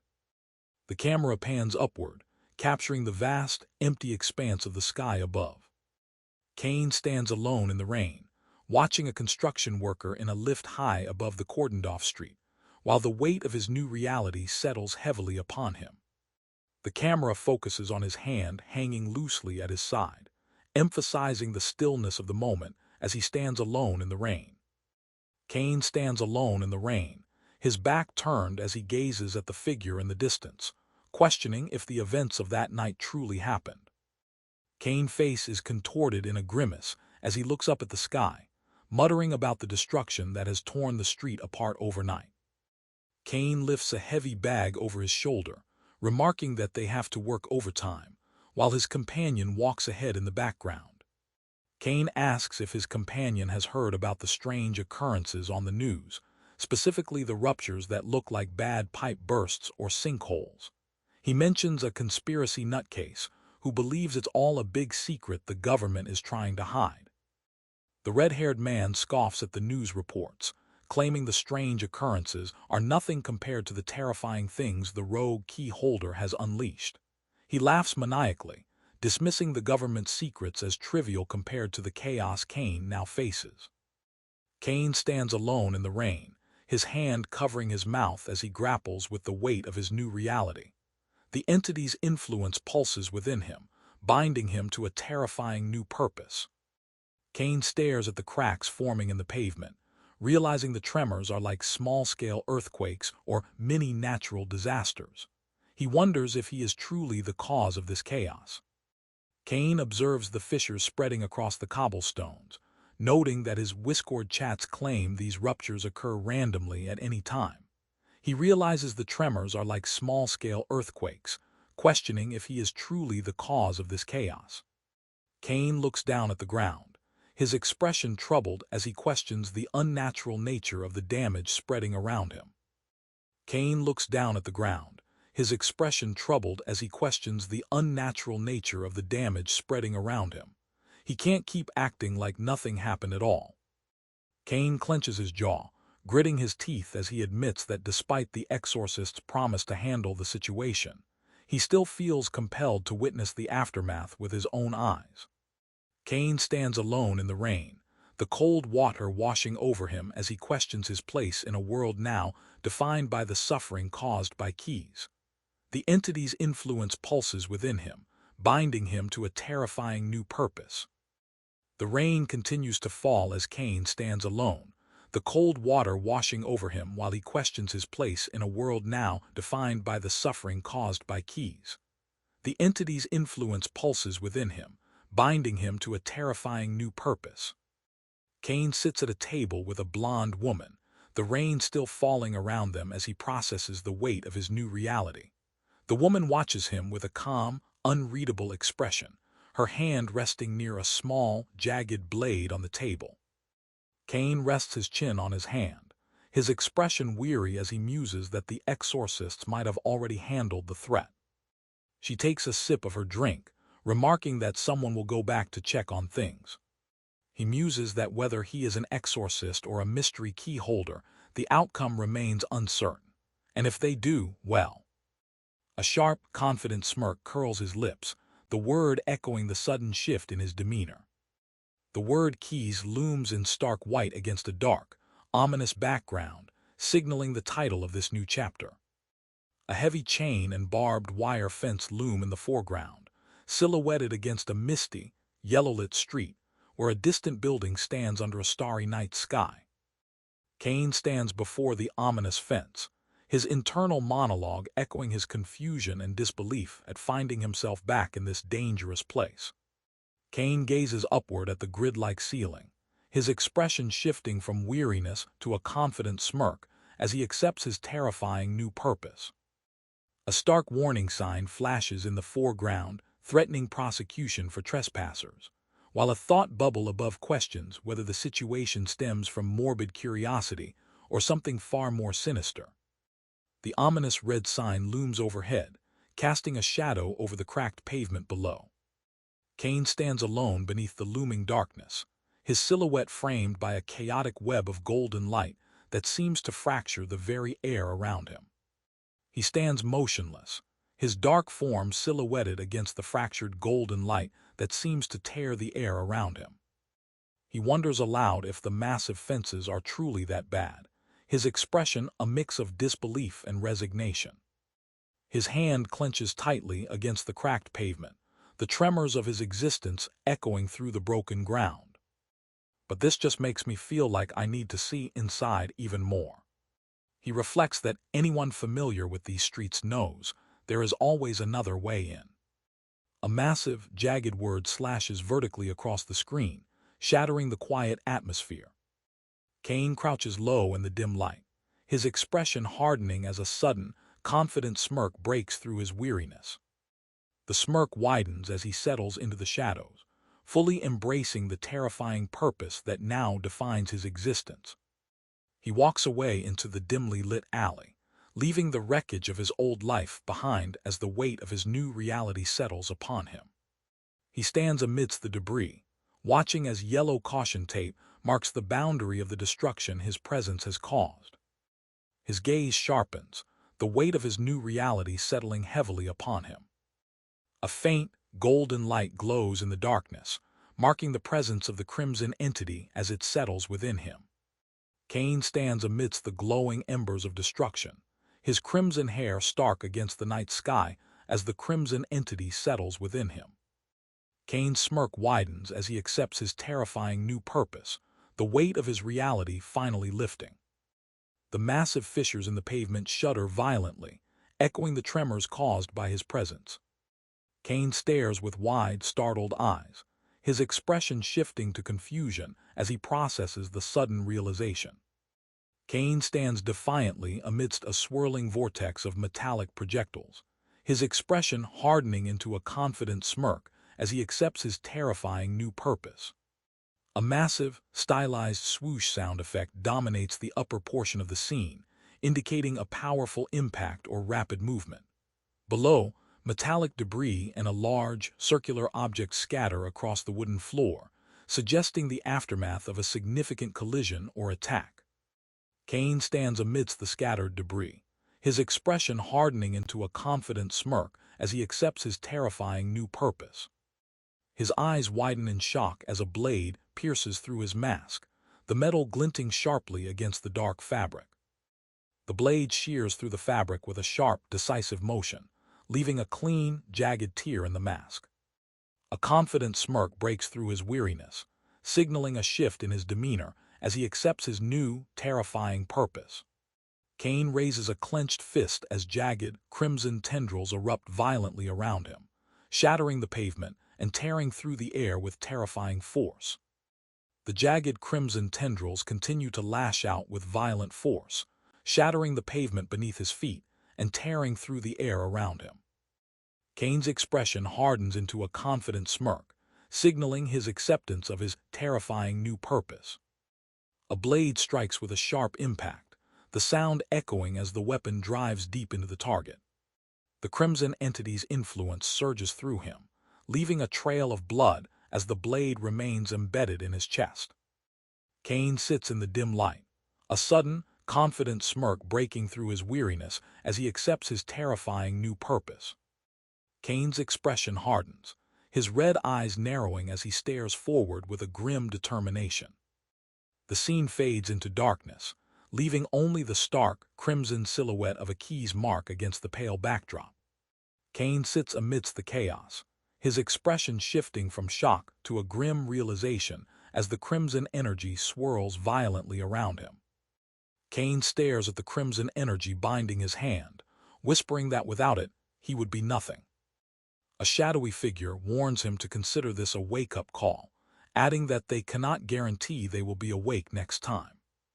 A sharp tap echoes against the dark backdrop, signaling a sudden, decisive shift in the atmosphere. The sharp tap echoes against the dark backdrop, signaling a sudden, decisive shift in the atmosphere. A hooded figure with glowing red eyes speaks with a chilling confidence, admitting they never expected Caine to return. Caine grips the strap of his gear, a sudden, confident smirk breaking through his weariness as he accepts his terrifying new purpose. A voice cuts through the darkness, mocking the sheer audacity of his survival.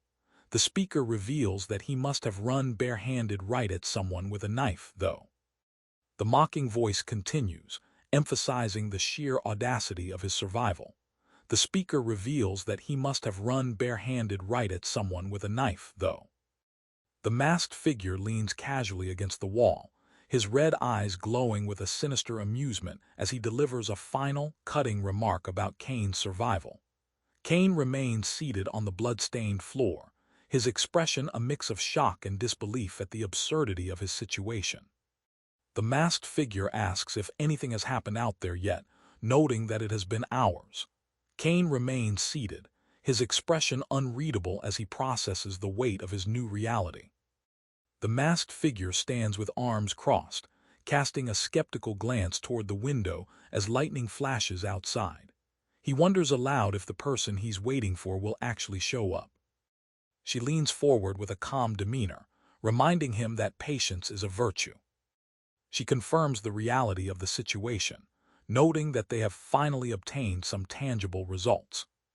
She concludes that the exorcists have likely let him be for a specific reason, while he speculates he is a rogue key holder paid to hunt them down. He muses that perhaps they are just using him as bait to walk right into a trap. If they track his movements, they can kill two birds with one stone. The masked figure leans in close, his glowing red eyes narrowing as he delivers a chilling warning about a trap laid for Caine. Caine stands over a bloodied blade, his hands gripping the ground as he questions how his presence was discovered. Caine's demeanor shifts as a confident smirk breaks through his weariness, signaling his acceptance of his terrifying new purpose. The figure reflects on the difficulty of moving forward after such a traumatic event, admitting that closure is essential. The figure suggests that perhaps they anticipated his return to offer a lead, or maybe they simply wanted to help him find them. Either way, they are here. The figure insists that the current location is unsafe and urges him to leave immediately. A massive, blood-stained blade crashes down with a thunderous impact, shattering the pavement beneath him. Caine stares into the distance, his expression filled with despair as he questions how he can ever live a normal life when he is constantly burdened by the terrifying reality of his existence. A dagger pierces through his cheek, interrupting his thought as he shouts, this around every core. A sharp, jagged sound effect erupts across the screen, emphasizing the sudden violence of the moment. Caine's wide, terrified eye stares in shock as a blade slices through his cheek, the metallic edge gleaming against the blood. A desperate warning echoes as a blade slices through the air, forcing Caine to react to the sudden, violent threat. A massive, jagged slash tears through the darkness, leaving a trail of violent energy. The masked figure, his crimson eyes glowing with intensity, drives his weapon forward with lethal precision. The masked figure's weapon plunges deep into the darkness, leaving a trail of crimson energy as he drives it forward with lethal precision. A voice cuts through the silence declaring, "We're leaving now." Caine stands with his back turned, his long white hair flowing in the wind as he grips a blade, a confident smirk finally breaking through his weariness. Caine's expression shifts from weariness to a confident smirk as he accepts his terrifying new purpose. His smirk widens as he fully embraces his terrifying new purpose. He asks where they are going, his voice echoing in the quiet mist. He explains that they have numerous locations throughout the city available to serve as hubs. A confident smirk breaks through his weariness as he accepts his new, terrifying purpose. The camera tilts upward to reveal the weathered sign of a shop, its name partially obscured by shadow and grime. The camera pans across a dark, textured surface, highlighting the jagged fissures in the pavement that seem to pulse with an unnatural energy. Caine sits in contemplation, his weariness replaced by a confident smirk as he accepts his terrifying new purpose. The title Keys looms over a dark, ominous landscape, signaling the beginning of a new chapter in Caine's harrowing journey. Caine hesitates, admitting he isn't sure he can answer much, while his companion watches him with a knowing, steady gaze. Caine admits he isn't sure he can answer much, while his companion watches him with a knowing, steady gaze. Caine's expression shifts from weariness to a confident smirk as he accepts his terrifying new purpose. He grips a blade, ready to embrace his role as a key holder despite the looming threats. Caine's expression falters, his confidence wavering as he whispers that he is still unsure of what any of this means. He looks down at his chest, noting the red bandages covering the wound where he was stabbed. He recalls a past conversation with the key, his voice steady despite the darkness surrounding him. The masked figure questions the strange connection between the bandages and the key's power, noting the irony of communicating with it despite lacking control. The masked figure asks if he can take a quick look at the bandages, and the red-haired man hesitates before agreeing. The masked figure gently pulls the bandages apart, revealing the deep crimson wound beneath. The masked figure questions the nature of the bandages, noting their ordinary appearance and assuming the protagonist had no involvement in their use during the alleyway incident. His eyes widen in sudden realization as a single bead of sweat rolls down his cheek, and he admits that before he could even process the situation, it was already over. He nods slowly, acknowledging that they managed to appear quickly enough to stop most of the chaos. Caine's expression hardens as he processes the situation, his hand resting thoughtfully against his chin. His gaze sharpens with intense curiosity, and he muses that he would love to know more about how this works. He blinks, his expression shifting to one of disbelief as he questions the absurdity of using bandages to manifest power. He stares in stunned silence, wondering if the sheer magnitude of the power he just witnessed truly has no limits. His expression shifts from shock to a grim realization as he processes the terrifying implications of his new reality. Stefan apologizes profusely, admitting that he gets carried away sometimes, while Caine covers his face in embarrassment. But every new discovery is a step closer to making sure we can save others. He clenches his fist, his resolve hardening as he declares that they will be the last generation to face this nightmare. A voice apologizes for being unable to answer much, while another asks if he has been able to control the power at all. The white-haired figure explains that powers typically manifest only when the holder already possesses some degree of control. Caine stares in shock, his eyes wide as he questions the nature of his newfound abilities. Control? These powers? He wonders, realizing the terrifying reality of his situation. A massive, shadowy hand emerges from the darkness, its fingers curling as if grasping at the very fabric of reality. Is it really possible to control something like this? The voice echoes, filled with a mix of awe and trepidation. The crimson entity's tendrils surge forward, wrapping around Caine with a possessive grip as he stands amidst the rain. He accepts his new burden, his expression hardening into a grim resolve as the shadowy power claims him. Caine stands tall amidst the rain, his red eyes glowing with a fierce, newfound resolve as he grips a blade. He accepts his terrifying new purpose, ready to embrace the burden of the key holder. The rain falls heavily as the crimson light intensifies, illuminating the jagged fissures in the ground that testify to the power now coursing through him.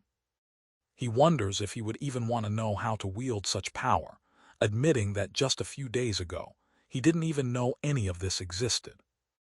Caine stares downward, his expression heavy with weariness as he admits he is still trying to process everything. Caine's gloved hand firmly grasps a water bottle, the sound of the grip emphasized by a bold onomatopoeic text. Caine shouts urgently, "Hey, think fast," as he gestures with his hand, urging his companion to act quickly. Caine grips a massive, striped weapon with a determined expression, ready to strike. Caine's expression shifts to confusion as he questions the sudden change in his situation. A plastic water bottle strikes Caine squarely on the head with a loud bonk, leaving him dazed and staring blankly at the impact. Caine clutches his throbbing head, a single horn protruding from his hair as he stares in shock. "Ow," he mutters, sweat beading on his forehead. A heavy boot steps down near a discarded water bottle, the figure above remarking, "Interesting." The figure reflects that something as harmless as an empty bottle didn't trigger anything. The figure muses that the object must be some kind of automatic defense system. The figure continues to ponder the implications of the device, suggesting that if it operates independently, it implies a loss of control. A low, buzzing sound vibrates through the air, echoing the chaotic energy of the crimson entity's presence. A gloved hand clenches tightly in the darkness, while a voice offers a warning to stay away from dark alleys. Caine grips his weapon with renewed resolve, his expression hardening as he accepts his terrifying new purpose. He and his companion move out from the shadows, heading toward the city hub with a dangerous mission ahead. A voice warns that relying on something uncontrollable isn't safe, promising to keep a watchful eye on things instead. Caine's expression hardens as he accepts his new reality, his eyes narrowing with a grim determination. He grips his blade tightly, ready to embrace the terrifying path ahead. The hooded figure's glowing red eyes pierce through the gloom, urging Caine to follow his own judgment. He offers a reassuring promise that they will end this ordeal soon. A jagged, crimson symbol burns against the darkness, its form shifting like a wound in reality.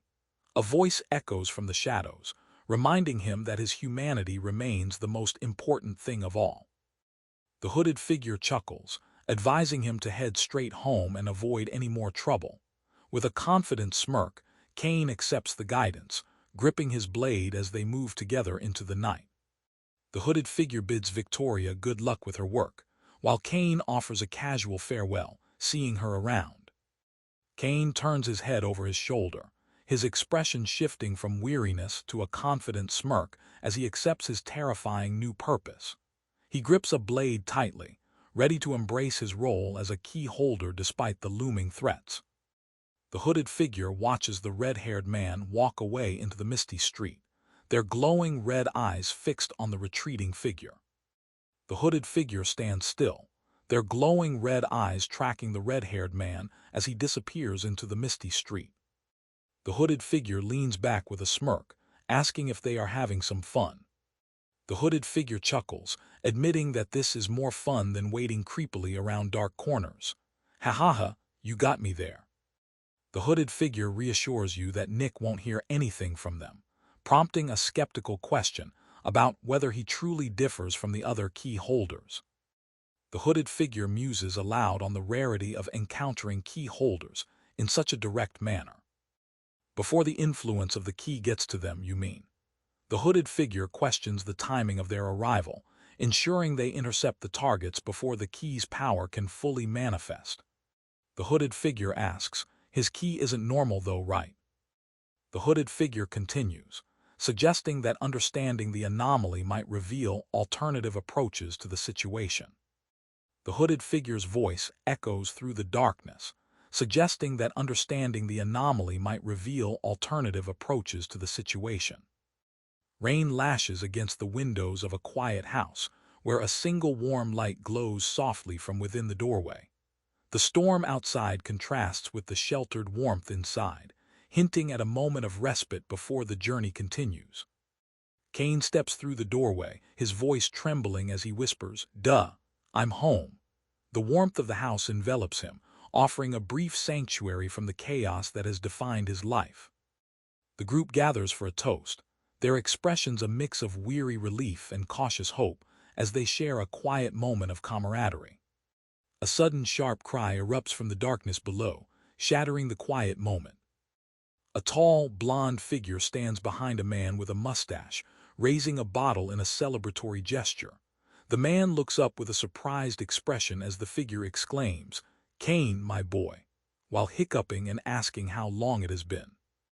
The tall, blonde figure playfully ruffles the red-haired man's hair, teasingly asking if he has grown taller again. The red-haired man looks down with a weary expression, shaking his head and admitting that he doesn't think so.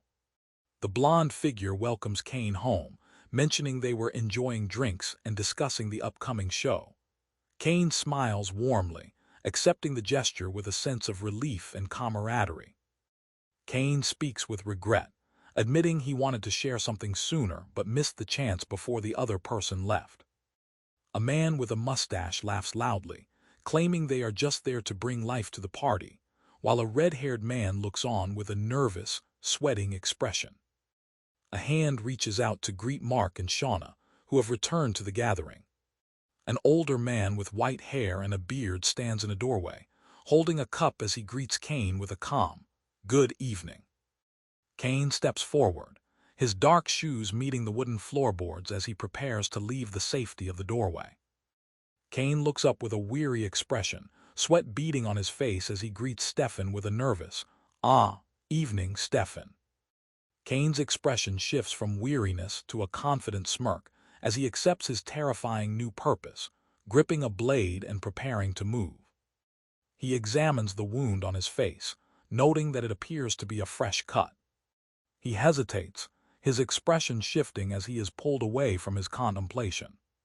The masked figure reassures him, claiming they are just poking fun and won't pry, while he admits he didn't even notice until pointed out. The masked figure extends an invitation, asking if he would like to join them for a drink and catch up on how things have been. He responds with a warm acceptance, eager to hear about their experiences. Caine looks away with a weary expression, apologizing that he needs to head to bed and declining the offer. The red-haired man gestures toward the doorway, inviting Caine to follow him inside while offering a drink. Caine hesitates for a moment before stepping through the threshold, leaving the tense atmosphere behind. The red-haired man speaks softly, suggesting that Caine's musical talent should not be wasted. Caine listens quietly, his expression shifting as he considers the offer. Caine's expression hardens into a grim, determined smirk as he fully accepts his terrifying new purpose. He grips a blade tightly, ready to embrace the burden of his power. The masked figure delivers a chilling ultimatum, granting him a reprieve before bidding him good night. Caine stands before the mirror, his reflection staring back at him with a quiet resolve. He grips the edge of the sink, the weight of his new reality settling heavily upon his shoulders. Caine grips the edge of the sink, his reflection staring back with quiet resolve as he accepts the weight of his new reality. The title Keys looms ominously against a dark, blood-red background, signaling the beginning of a new chapter in Caine's harrowing journey. The masked figure crouches in the shadows, declaring that their investigation has led them to this general area.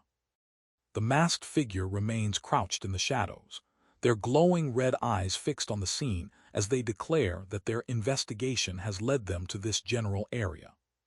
The masked figure's gaze intensifies as they remark that the situation is unfolding almost too easily. The masked figure leans in with a chilling confidence, declaring that the situation is unfolding almost too easily. The camera tilts upward to reveal the dilapidated ceiling, where jagged holes expose the dark sky above. The camera pans down to the floor, where strange, glowing purple tendrils writhe across the debris-strewn ground. The camera focuses on the floor, where a dark, armored boot presses down on the ground, while a pale, clawed hand grips the debris nearby. The masked figure swings a long, whip-like chain through the air, the sound echoing sharply against the dark, stormy backdrop. The masked figure drives the chain downward with lethal precision, the sharp metal tip striking the ground with a violent impact. The masked figure stands beside an ornate, dark throne, remarking that it is a bit much. Caine stands alone in the rain, his boots planted firmly on the cracked pavement as dark, jagged fissures tear through the ground around him. The masked figure watches from the shadows, mocking his survival while the chaotic aftermath of the rogue key holder's attack unfolds beneath his feet. The masked figure stands amidst the rain-slicked ruins, his glowing red eyes fixed on the jagged fissures tearing through the ground. Caine watches from a distance, the weight of the chaotic aftermath pressing down on him as the city's destruction unfolds around them. Caine counts the strange wooden structures appearing before him, his voice trembling as he questions the reality of what he is witnessing. A gloved hand presses against a dark, textured surface, while a masked figure with glowing red eyes asks if something is stored inside. The masked figure delivers grim news, noting that reports of 3 missing people have already come from Derry alone. The masked figure confirms that the account Caine gave of his run-in with the key holder lines up with the cases of unrelated people going missing from the streets of cities across the country.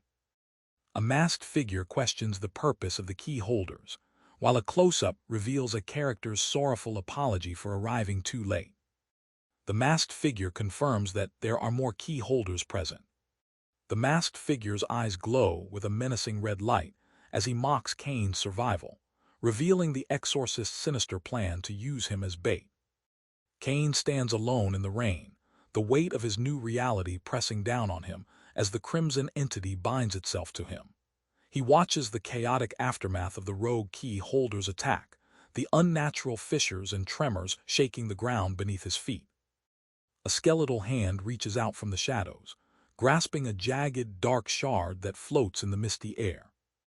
The skeletal hand firmly grasps the dark shard, pulling it from the misty air. But first, it seems like I'm not alone. The masked figure raises a gloved hand in a mocking gesture, his red eyes gleaming with a sinister amusement as he stands ready to strike. A sharp, metallic sound echoes as the masked figure's blade sheathes itself with a decisive click, the motion swift and final. The masked figure's voice cuts through the silence, expressing a grim sense of relief that he does not need to search for his target. The masked figure sighs with relief, admitting that he has finally caught his target. Caine stands before the mirror, gripping the sink edge as he fully accepts the burden of his humanity and his role as a key holder. A voice asks if this is the power of Exorcists, admitting to being scared stiff. The crimson entity surges through Caine, causing the ground to crack and fissures to erupt violently beneath his feet. A masked figure with glowing red eyes stands before Caine, who faces him in the rain, while a massive, spectral entity looms in the background. The masked figure declares their intent to destroy the key within Caine, ensuring he can never harm anyone again, before asking if he would rather talk before or after the act. Caine stares with a grim resolve, the black cross marking his face as he accepts the weight of his new reality. A mysterious figure speaks to Caine, having heard stories about his group of exorcists and demanding to see their ability to exorcise demons. The mysterious figure challenges Caine, confident that he can handle a threat of this magnitude. The masked figure mocks Caine's survival, revealing that the exorcists may be using him as bait. Caine accepts his terrifying new purpose as the crimson entity binds itself to him. A massive, jagged blade tears through the air, slicing deep into Caine's shoulder with a violent impact. The crimson entity surges through his wound, binding itself to him as he endures the brutal assault. The jagged blade continues its violent descent, slicing deep into Caine's shoulder with a brutal impact. As the crimson entity surges through the wound, he endures the assault, his body trembling under the weight of the new power binding itself to him. The masked figure raises a hand, the jagged blade hovering in the air as he mocks Caine's survival. He reveals that the exorcists may be using him as bait, leaving Caine to question his own culpability in the chaos. The jagged blade descends with a violent slash, leaving Caine to grapple with the terrifying reality of his new existence as a key holder. The crimson blade tears through the air, leaving Caine to grapple with the terrifying reality of his new existence as a key holder. Caine grips the edge of the sink, staring into the mirror as he fully accepts the burden of his humanity and his role as a key holder. The masked figure leaps through the rain, gripping a staff as he charges forward with determined intensity. The masked figure lunges forward with a staff in hand, while the large, wolf-like entity stands its ground, its massive form looming over the confrontation. The masked figure sneers, claiming he could cut through twigs all day, while the large entity retorts that this is all the protagonist has to offer. The masked figure holds his blade steady, sneering as he mocks the protagonist's survival, while the large entity behind him retorts that this is all the protagonist has to offer. The masked figure sneers, his blade held steady as he mocks the protagonist's survival, while the large entity behind him retorts that this is all the protagonist has to offer. But his eyes narrow with a dark, predatory gleam as he warns, "Try not to die from this one, all right." The view shifts to a close-up of a grimy window grate, where a faint, ghostly light flickers behind the bars. Caine stands alone in the dim light, his masked face glowing with a sinister red hue as he accepts the terrifying weight of his new purpose. A sharp crack echoes as a shard of debris shatters on the dark floor between heavy boots. A single, pointed ear catches the faint glimmer of light in the quiet room. The crimson entity's silhouette looms large against the darkened room, its form shifting and twisting as it fully integrates with Caine's body. Caine grips the edge of the sink, staring into the mirror as he fully accepts the burden of his new reality. Caine's gaze shifts away from the mirror, his expression hardening as he asks, "How was TH?" Caine's voice trails off, his resolve hardening as he accepts the weight of his new reality. The masked figure looms over him, glowing red eyes burning with mockery as he reveals the exorcists may have used him as bait. Caine accepts the terrifying truth of his new purpose. Caine grips the edge of the sink, staring into the mirror as he fully accepts the burden of his humanity and his role as a key holder. He grips the sink edge, staring into the mirror as he fully accepts the burden of his humanity and his role as a key holder. He stands firm, a jagged branch of the crimson entity now fused to his arm, and declares, "Right back at you." He smiles with a confident edge, remarking that there is far more to those abilities than meets the eye. He grips the sink edge, staring into the mirror as he fully accepts the burden of his new reality. A small figure stands trapped within a swirling vortex of dark, jagged energy, while a voice declares that visitors have arrived. The figure speaks softly, asking the other to clean up the place after they leave.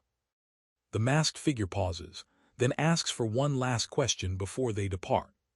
The masked figure warns that if you haven't dealt with the bandaged kid yet, you should do so now. The masked figure's eyes glow with a sinister intensity, as he declares that the bandaged kid will not be a problem for much longer. Caine stands alone in the rain, the crimson entity binding itself to him as he accepts his terrifying new purpose.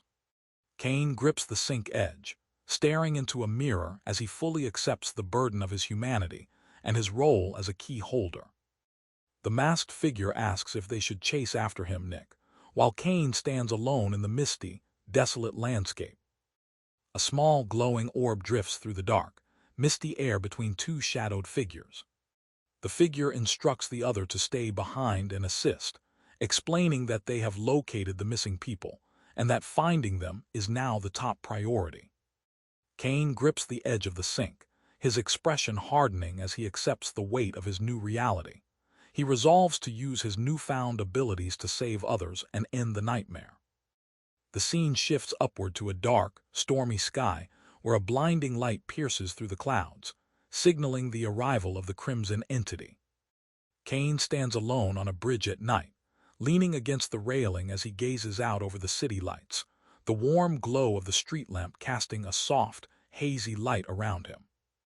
Caine looks down with a troubled expression, his internal monologue echoing his uncertainty about his next move. Tailed by exorcists and hunted by key holders, he feels this must be some kind of bad joke. He grips the edge of the sink, staring into the mirror as he fully accepts the burden of his new reality. A sudden sharp intake of breath escapes him as he recoils, his eyes spiraling in shock. The title Keys looms large against a dark, ominous backdrop, signaling the beginning of a new chapter in his harrowing journey. The scene shifts to a quiet, starlit night where a gnarled tree stands silhouetted against the darkness, its branches reaching out like skeletal fingers. Caine sits alone on a curb, his red eyes reflecting the dim streetlight as he recalls the place where she told him to wait. Caine stares at his phone, realizing that as long as he has this connection, they always know exactly where he is. Caine scoffs at the idea that they need to track him down, noting the irony that they already have his phone number. Caine clenches his fist, the red sigil on his wrist glowing faintly as he accepts the burden of his new power. The full moon hangs heavy in the dark sky, casting a pale light over the swirling clouds as the crimson entity fully integrates with Caine, leaving him to face the uncertain path ahead. A figure with long white hair stands on a bridge under the night sky, greeting Caine with a casual "good evening, Caine," despite the ominous atmosphere. Caine stands frozen in shock, his expression shifting to confusion as he realizes the figure before him is Victoria. Victoria leans in with a confident smirk, asking if he is finally ready to begin. Victoria leans in with a confident smirk, asking if he is finally ready to begin. "I'll warn you, though, I won't go easy on you." Caine looks up with a determined expression, declaring that he is ready. Caine's voice cuts through the silence, asking what they are going to do next. Swiftly, he leaps into the darkness, offering a confident challenge to his pursuers. He pauses, his gaze shifting as he delivers a chilling observation about the physical changes his body has undergone.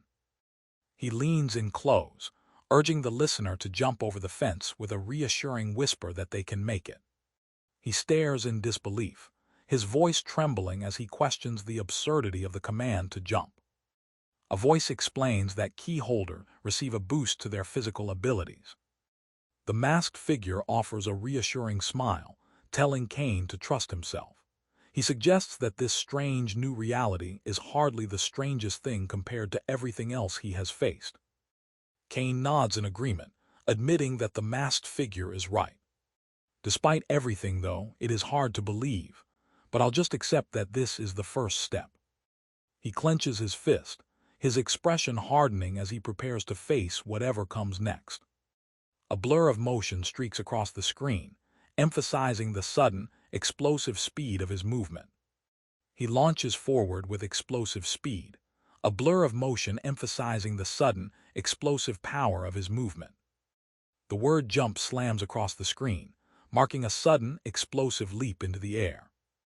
Caine stares upward with wide, terrified eyes, sweat beading on his face as he gasps, "I did it," in a moment of shocking realization.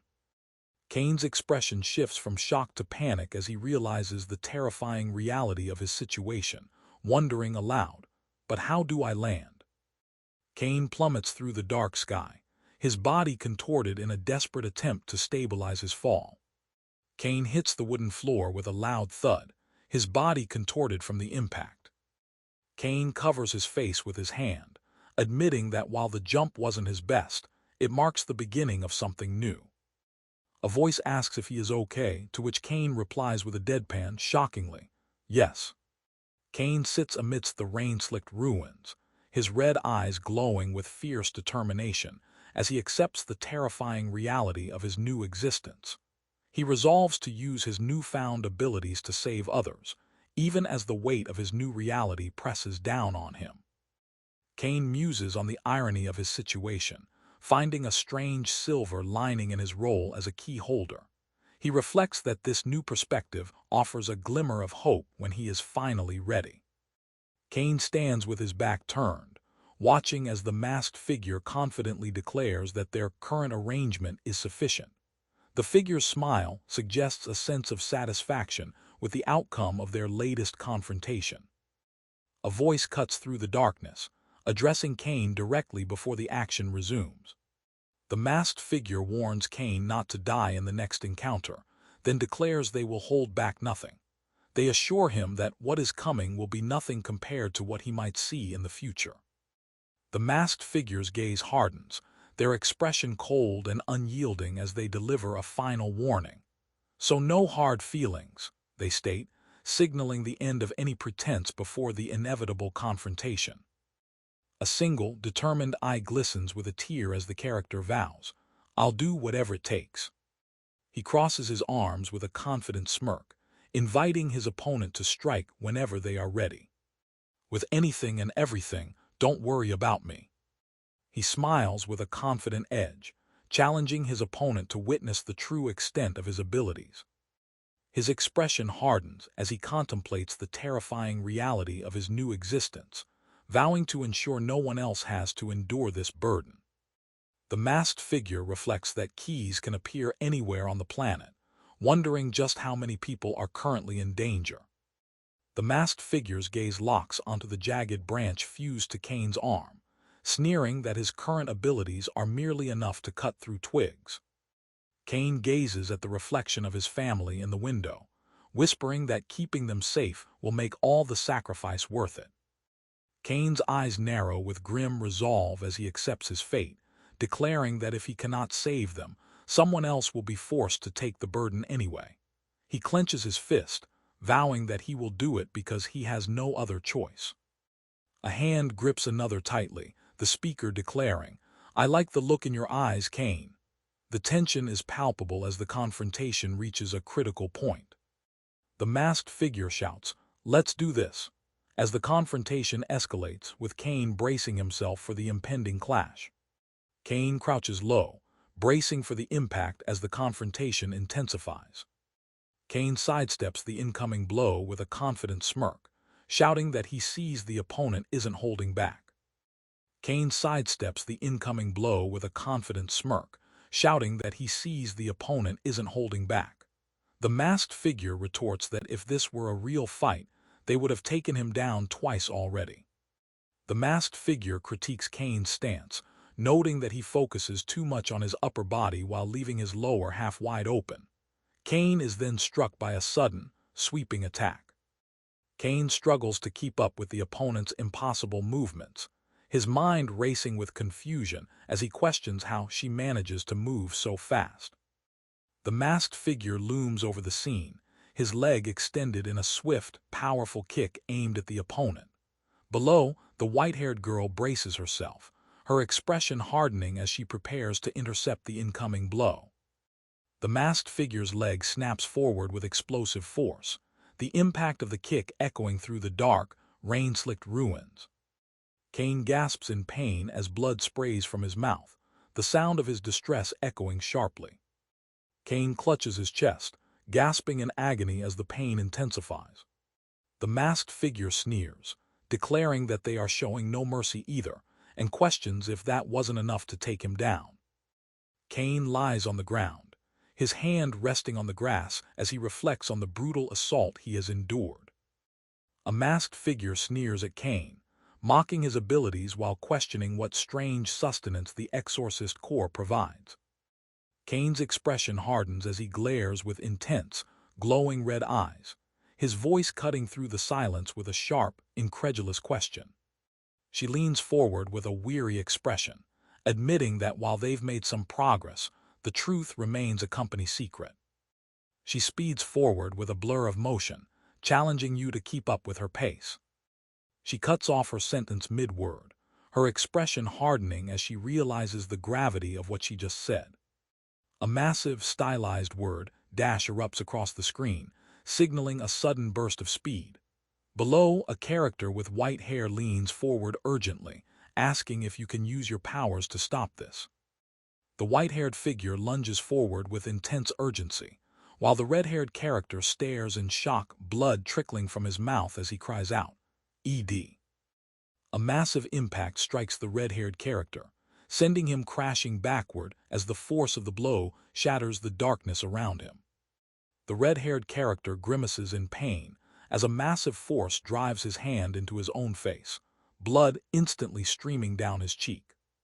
He sits alone at the grand piano, his fingers dancing across the keys as glowing blue notes float into the air, filling the room with a haunting melody. The haunting melody continues to drift through the air, the glowing blue notes swirling around him as he sits in the quiet solitude of the room. A woman in a pink dress approaches a seated man, asking if they are enjoying themselves while praising the maestro. The camera focuses on a pair of heavy boots stepping down onto the cold, blue-tinted floor, suggesting a figure is finally taking a seat. The camera pans up to reveal a man with spiky hair sitting in a chair, looking visibly tense as he worries about the potential arrival of exorcists. A voice sneers, asking if he is afraid before calling him a coward, Scott. She gently chides Felix, noting that while exorcists pose no threat, the unfortunate Scott is left vulnerable and keyless. She asks if he feels any pity for the poor boy's predicament. He sits alone in the dim light, his hands clasped tightly over his face as he admits, "You're right, Kim."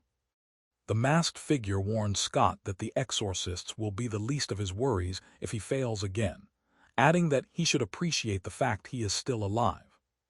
Caine's hand hovers over the surface, his blue eye narrowed with intense focus as he prepares to strike. Now enough of the work talk, let's enjoy the rest of the show. A massive sound effect crashes through the air, causing the character to recoil in shock as the crimson entity fully integrates with him. The massive sound effect crashes through the air, causing the character to recoil in shock as the crimson entity fully integrates with him. The man with blue hair leans back casually, praising the masked figure for a phenomenal performance before thanking them for the drink. The masked figure accepts the compliment with a confident declaration that they are simply fulfilling their destiny.